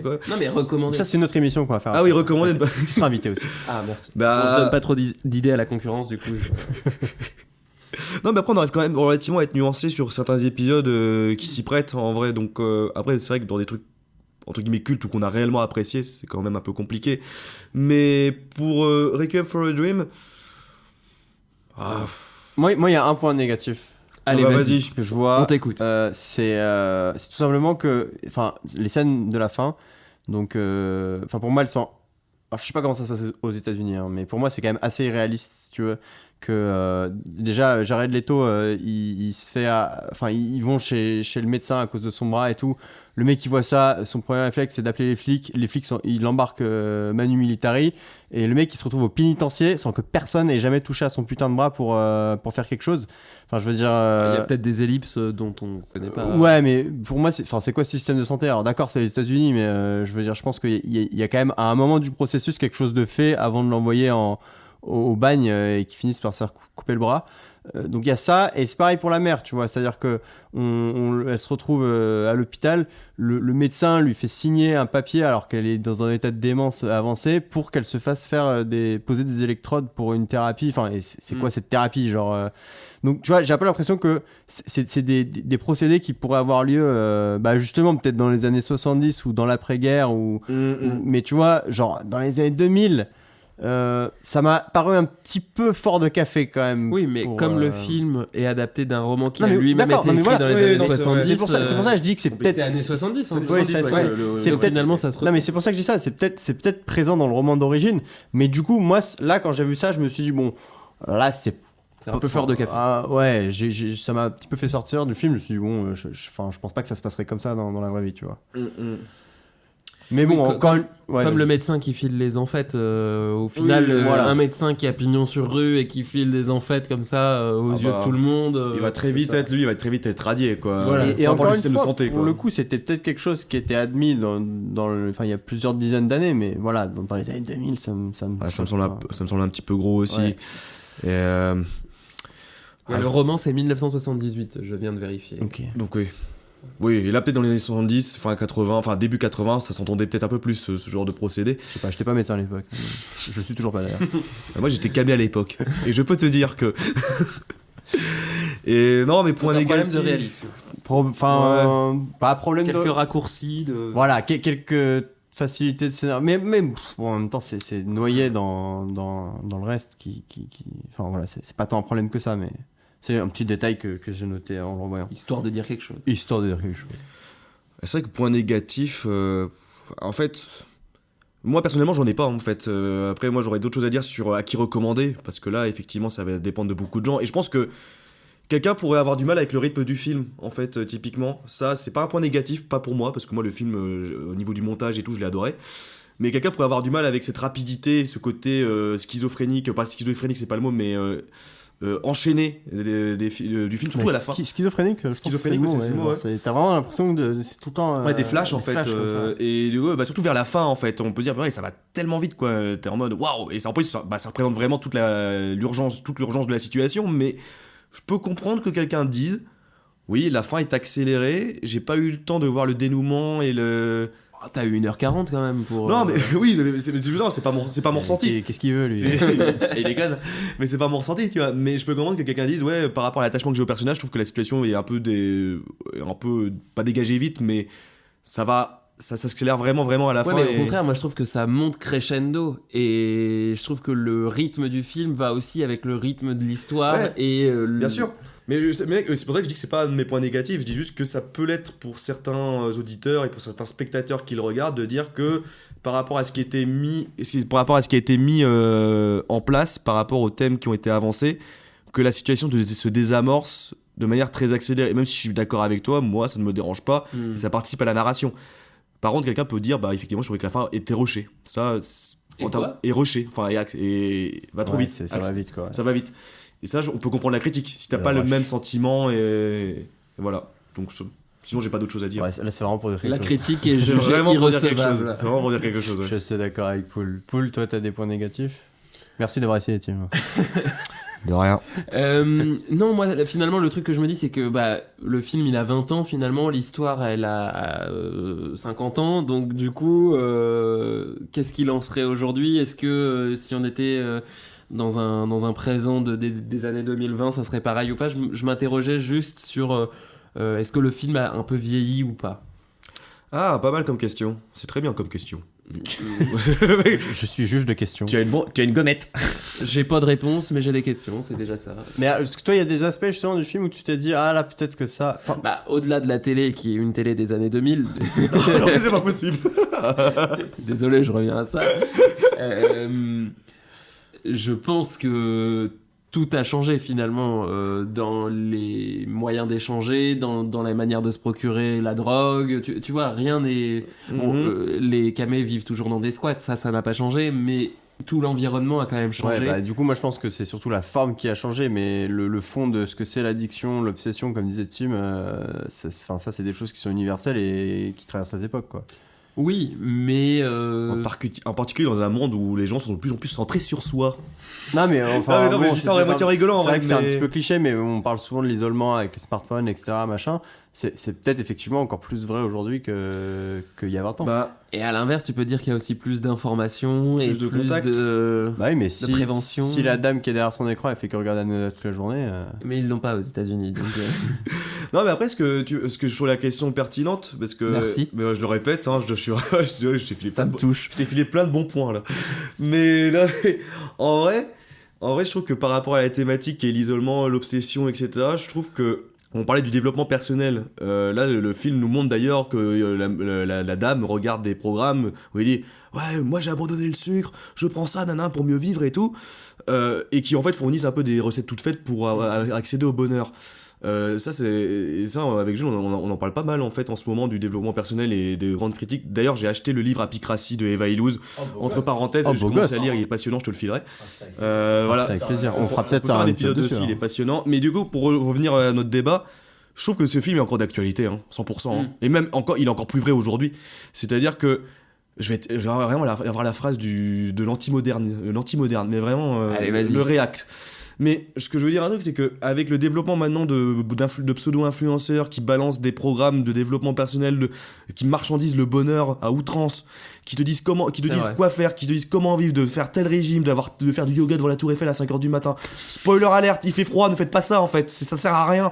Mais moi, je fais pas ça. Hein. Non, mais heureusement que vous faites pas ça, sinon je vous dirais ça. Mais c'est vrai que c'est les nouveaux gourous finalement, les influenceurs. Exactement, et ça en fait, on est toujours en recherche d'addiction, on est toujours en recherche d'obsession, de reconnaissance, et ça la mère le dit elle-même, ce qu'elle a besoin c'est d'être utile.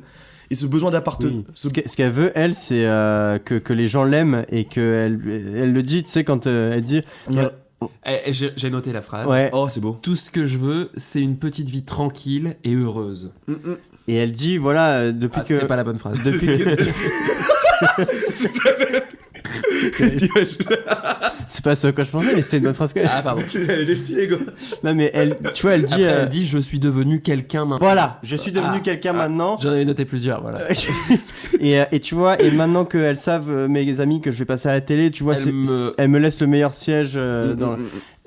Donc c'est cette obsession là, enfin je sais plus pourquoi on en arrive là. Cette obsession, c'est ce besoin de reconnaissance, d'appartenance, et pour dire que c'est universel et universel. Voilà, ouais. Et je pense que là encore aujourd'hui, ce désir d'en apprendre plus sur soi, ce désir de toujours maximiser son bien-être, toujours ce besoin de contrôle de nous-mêmes, c'est une forme d'addiction aussi, hein. Et je pense que ce film le dénonce aujourd'hui aussi. Donc je pense que vraiment cette quête du bonheur, parce que vraiment pour moi Requiem for a Dream c'est ça, c'est une quête du bonheur inassouvi, et on vit quand même dans un monde vraiment l'anti-moderne. C'est même littéralement dans le titre, quoi. Oui, c'est Pas besoin de voir le film, hein.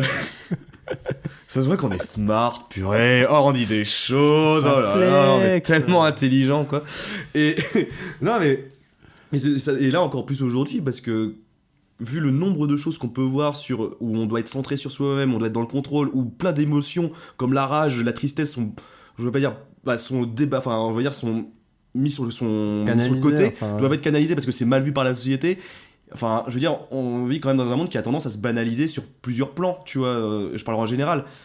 Et ça, je pense que ce film le dénonce aussi, que plus ou moins, en fait, cette quête du bonheur est encore aujourd'hui, ça tend à s'accentuer, qu'il y aura que les manières de pas les assouvir, ça va encore plus créer de frustration, et que cette frustration peut amener à l'addiction vers autre chose, notamment les drogues. Et ça, on peut le constater, et ça, pour moi, ce film dénonce, et pour moi, résonne encore très très bien actuellement. Poul, vous qui prenez le pouls de la société régulièrement, vit-on Oui, Jules, dites-moi. Vit-on dans une société banalisée ? Où la violence est banalisée ou les émotions. Je cite les termes, une société banalisée. Démerdez-vous avec ça. Ça veut dire quoi ? Ah mais oui, c'est ça ce que j'ai pas compris la question. C'est ça ce que veut dire Tim, c'est je pense une société où on met beaucoup les émotions, comment dire, les pulsions un peu négatives sous une cloche.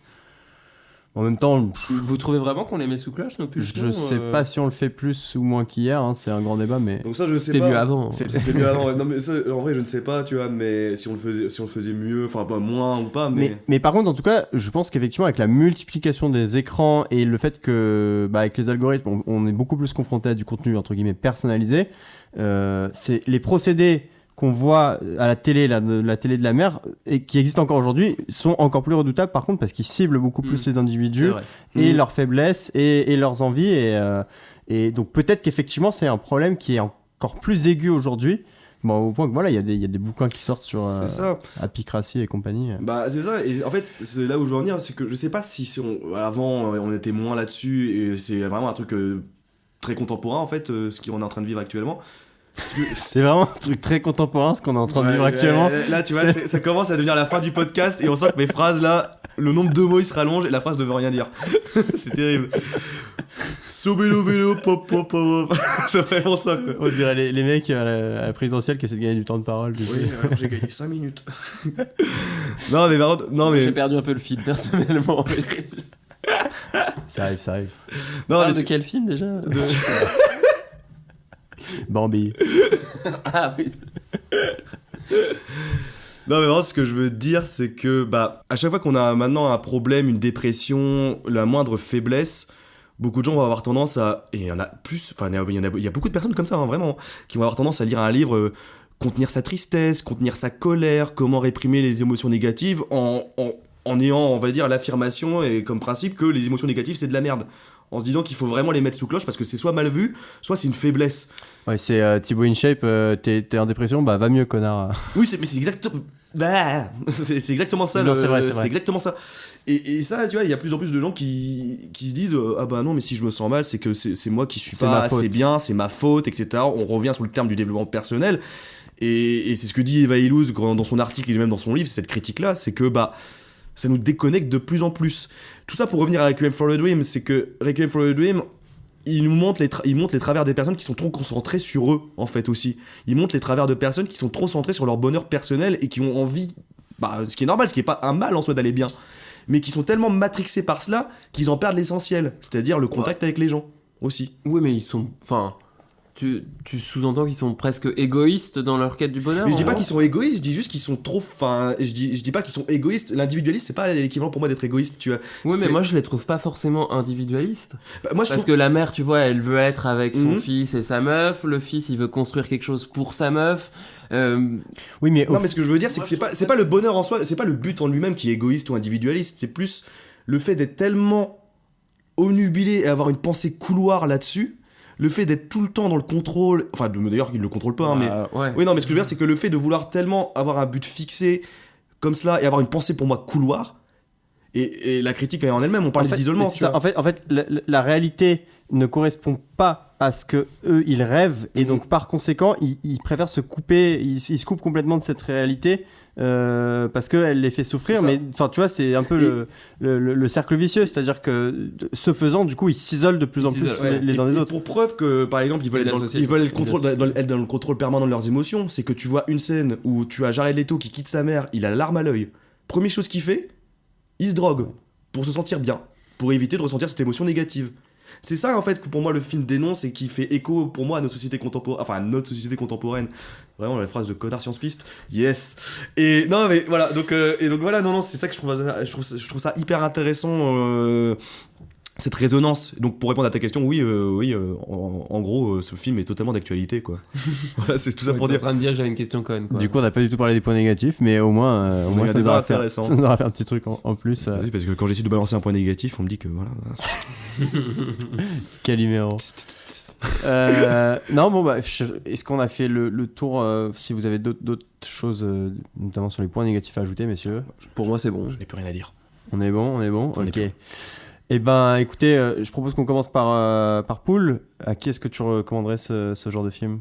À nos auditeurs, évidemment. Si l'exercice est trop chaud pour toi, on peut laisser Tim commencer avant. Non, mais à qui? C'est-à-dire parce que, excusez-moi, je connais pas très bien le concept. Donc, selon toi, quel type de personne serait susceptible d'aimer et quel type de personne serait susceptible de ne pas aimer ou voudrait mieux pas qu'il voit ce film? On n'est pas obligé de le recommander à des gens qui pourraient l'aimer. Ça peut aussi être... Tu fais ce que tu veux. Bah, non mais c'était trop compliqué. Allez, ouais, à toi l'honneur. Vas-y. Je rejoins ce qu'on se disait tout à l'heure. Peut-être un public de jeunes adultes ou de lycéens dans le cadre de prévention ou pas. En tout cas, je pense que ça doit être montré plutôt aux jeunes.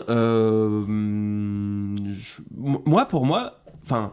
Tu ressors pas insensible quand tu vois ce film-là, et donc en tant que jeune en construction, etc., je pense que c'est bien de montrer les trucs en brut, de leur mettre les choses face à leurs yeux, parce que là, moi je regarde un peu Netflix, et je trouve que... c'est pas Salto Alors, et Salto et Netflix, mais je trouve que notamment dans les séries Netflix, on a tendance un peu à comment on dit en français? Policé? Non, mais à... Dis-le en anglais. Je sais pas non plus comment on dit en anglais, mais... Comment on le dit? Non, mais dans les séries Netflix, je pense qu'on a tendance à magnifier la drogue, ou en tout cas la rendre cool, la rendre hype, la rendre sympa, quoi, finalement. Pas plus tard qu'hier, j'ai regardé la nouvelle saison d'Elite sur Netflix, et la drogue c'est cool, la drogue on la prend en soirée, bon certes c'est pas bien machin et tout, mais c'est plutôt cool, ça montre que on est populaire, en plus on a de l'argent, on est riche machin et tout. On est des amis. Et je trouve que c'est peut-être un truc de vieux con, mais dans les séries actuelles on a un peu tendance à banaliser ça. Et là, pour le coup, je trouve que Requiem, il nous remet les pieds sur terre et c'est pas plus mal. Voilà. Je sais pas ce que vous en pensez, est-ce qu'on a tendance à banaliser la drogue et à la rendre cool? dans les séries ou Ouais, pas. si, tout à fait. Enfin, mais totalement. ça date pas à dire. Enfin, Non, mais je trouve que ça commence avec les campagnes des lobbies du tabac pour foutre des clubs dans les films. Et enfin, aujourd'hui, la cigarette, c'est un objet stylé, tu vois, alors que c'est une image qui a été beaucoup construite par le cinéma. Oui, enfin, je fais une différence entre la cigarette Non, mais et c'est pour te dire que ça remonte à super loin, tu vois, le fait que le cinéma est effectivement un vecteur pour rendre des choses qui a priori sont ultra nocives pour les rendre cool.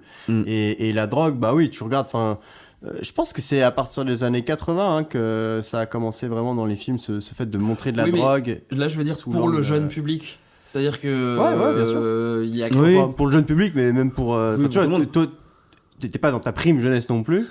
Je dis pas que t'as malheureusement. Mais non, mais les séries, tu vois, tu le ressens, le fait qu'on te montre que c'est cool. Oui, mais parce que je regarde des séries qui sont plus orientées quand même pour jeunes adultes ou grands adolescents finalement, alors qu'il y a. Tu regardes des séries pour les bébés? Non. Oh le bébé. Je vous dis simplement que Elite par exemple, c'est pas destiné au quadra quoi. Ouais, j'adore American Pie. Dans High School Musical par exemple, il n'y avait pas de drogue, tu vois. Dans Hannah Montana, il n'y avait pas de drogue. En même temps, c'était Disney. Bah, Hannah Montana, il y avait de la drogue, mais c'était hors plateau quoi. Donc voilà, recommandons à nos auditeurs, à nos jeunes et un petit peu à tout le monde finalement. Toi, c'est pour tout le monde, ok. Bah oui, non mais il n'y a pas des gens à qui je le recommanderais pas. Parce que je pense que ce que tu disais tout à l'heure, de le regarder avec tes parents, ça leur a aussi peut-être montré des choses. Enfin, j'en sais rien, je parle pas pour eux, mais. Non, mais c'est vrai, je suis d'accord. Bon. Moi, la seule nuance que je mettrais, et je pense qu'on sera tous d'accord, c'est pas trop jeune non plus, quoi. Mais au-dessus de. Moi, je pense 16 ans. 16 ans, c'est un très bon âge. 14 ans, c'est. Allez, 15. Ouais. Bon, en fait, dans cette zone-là, mais plus lycée, quoi. Tout ce que je veux dire, c'est lycée. Voilà, lycée. On est d'accord. Je trouve que si tu regardes ça en 4ème, 3ème, tu. Oui, parce que. Tu retiendras pas grand-chose, quoi. En plus, ça te parle surtout avant tout des drogues. Dures. Hardcore que oui, c'est pas le petit bédo, le petit bédo ou le shit ou la bœuf, hein. Là, c'est de l'héroïne, quoi. Donc. Ouais, c'est pas bien l'héroïne. Vas-y, Tim, mais en tout cas, non, bah oui, je te rejoins. Moi, je le conseillerais sinon à peu près tout le monde, hein, que ce soit enfin, de n'importe quel âge. Hein. Enfin, vraiment, je te rejoins totalement. Et oui, et un truc classique que je dis généralement, mais là, c'est encore plus vrai avec ce film, c'est que les gens qui sont monteurs, qui sont fans de cinéma en soi, parce que je trouve que vraiment, là, si vous voulez voir une mise en scène qui sert la narration, c'est ce qu'il vous faut. C'est ce qu'il vous faut. Mais sinon, j'ai pas grand chose à ajouter parce que je te rejoins, Paul. Je te rejoins. Merci. De rien. Jules, parce que c'est Jules, il va ajouter plein de trucs, je suis sûr, mais. Pourquoi tu dis ça enfin On t'écoute. Je suis d'accord, c'est une masterclass de montage et si vous êtes passionné par le montage ou la mise en scène, c'est à voir, ou le maquillage. Et moi, il y a juste un type de personne à qui je le recommanderais pas, c'est si vous êtes dans une mauvaise passe. Si vous avez, mais même ne serait-ce que des relents un petit peu dépressifs, c'est l'automne, on a tous le spleen et tout. Regardez-le, attendez un peu d'aller mieux, parce que pour retomber mal. Non, parce que je pense que c'est un film qui est tellement viscéral justement, enfin moi je te dis, je suis sorti avec l'envie de vomir presque du film, que je pense qu'il faut avoir les reins bien accrochés, comme avant de partir pour Space Mountain, tu vois. Là tu vas partir pour un bon gros bad trip. Donc voilà, je pense qu'il faut avoir une certaine stabilité psychologique avant de se plonger dans ce film. Donc je le déconseillerais à des gens qui sont un peu dépressifs ou quoi. Voilà, regardez des films joyeux et allez mieux, bordel, comme dirait T-Way. Ça sert à rien d'être déprimé, hein. Voilà. Je suis pas d'accord, parce que les gens qui sont mal, ils peuvent voir du coup à travers le film que d'autres vont encore moins bien qu'eux et que finalement se sentir mieux, tu veux dire, à travers ça. Je veux pas en dire trop parce qu'on va dévoiler ton identité en disant ça. Non, mais bon, voilà. Après, regarde qui veut. Non, mais dans l'absolu, regarde qui veut. Mais l'objectif de cette section, c'est quand même genre pour qui est-ce que ce serait adapté. Et moi, je considère qu'effectivement, tout public, au-delà d'un certain âge, le message du film est super impactant et super important. Donc voilà. Mais tout simplement, si vous êtes un peu dans le bad ou quoi, be careful. Be careful. Attendez un peu avant de. Enfin voilà, peut-être le regarder plus tard, ce sera plus sage. Ce sera tout aussi mieux, ouais. Exactement. Mais voilà, je pense que les amis. C'était pas mal. Hein. C'était pas mal, hein. Ouais. Alors, ça serrait la main, hein. Cette première fois, Poul. Comme toute première fois, on tremble, on sait pas quoi dire, on tâtonne un peu, et puis finalement on prend pied, quoi. C'est génial. C'était si bien Non, mais résumé. C'est pas mal.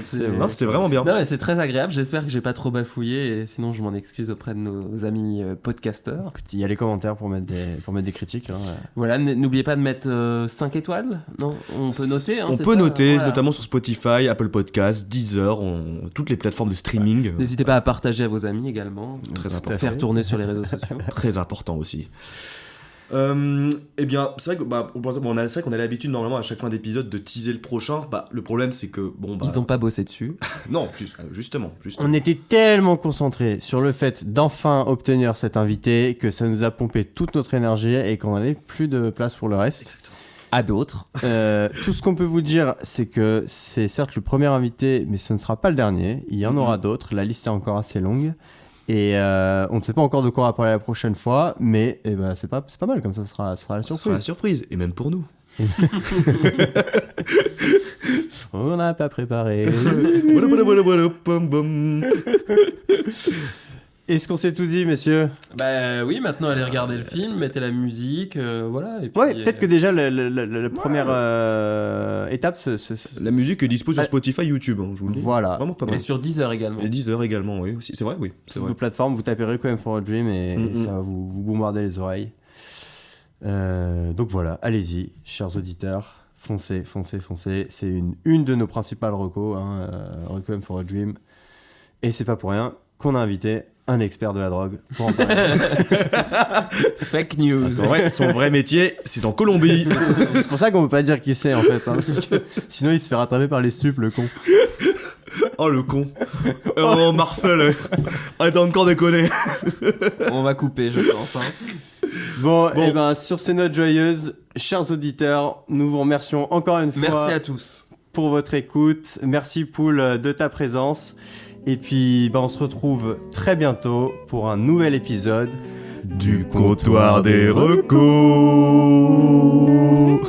C'est pas mal ça. Hein. À bientôt.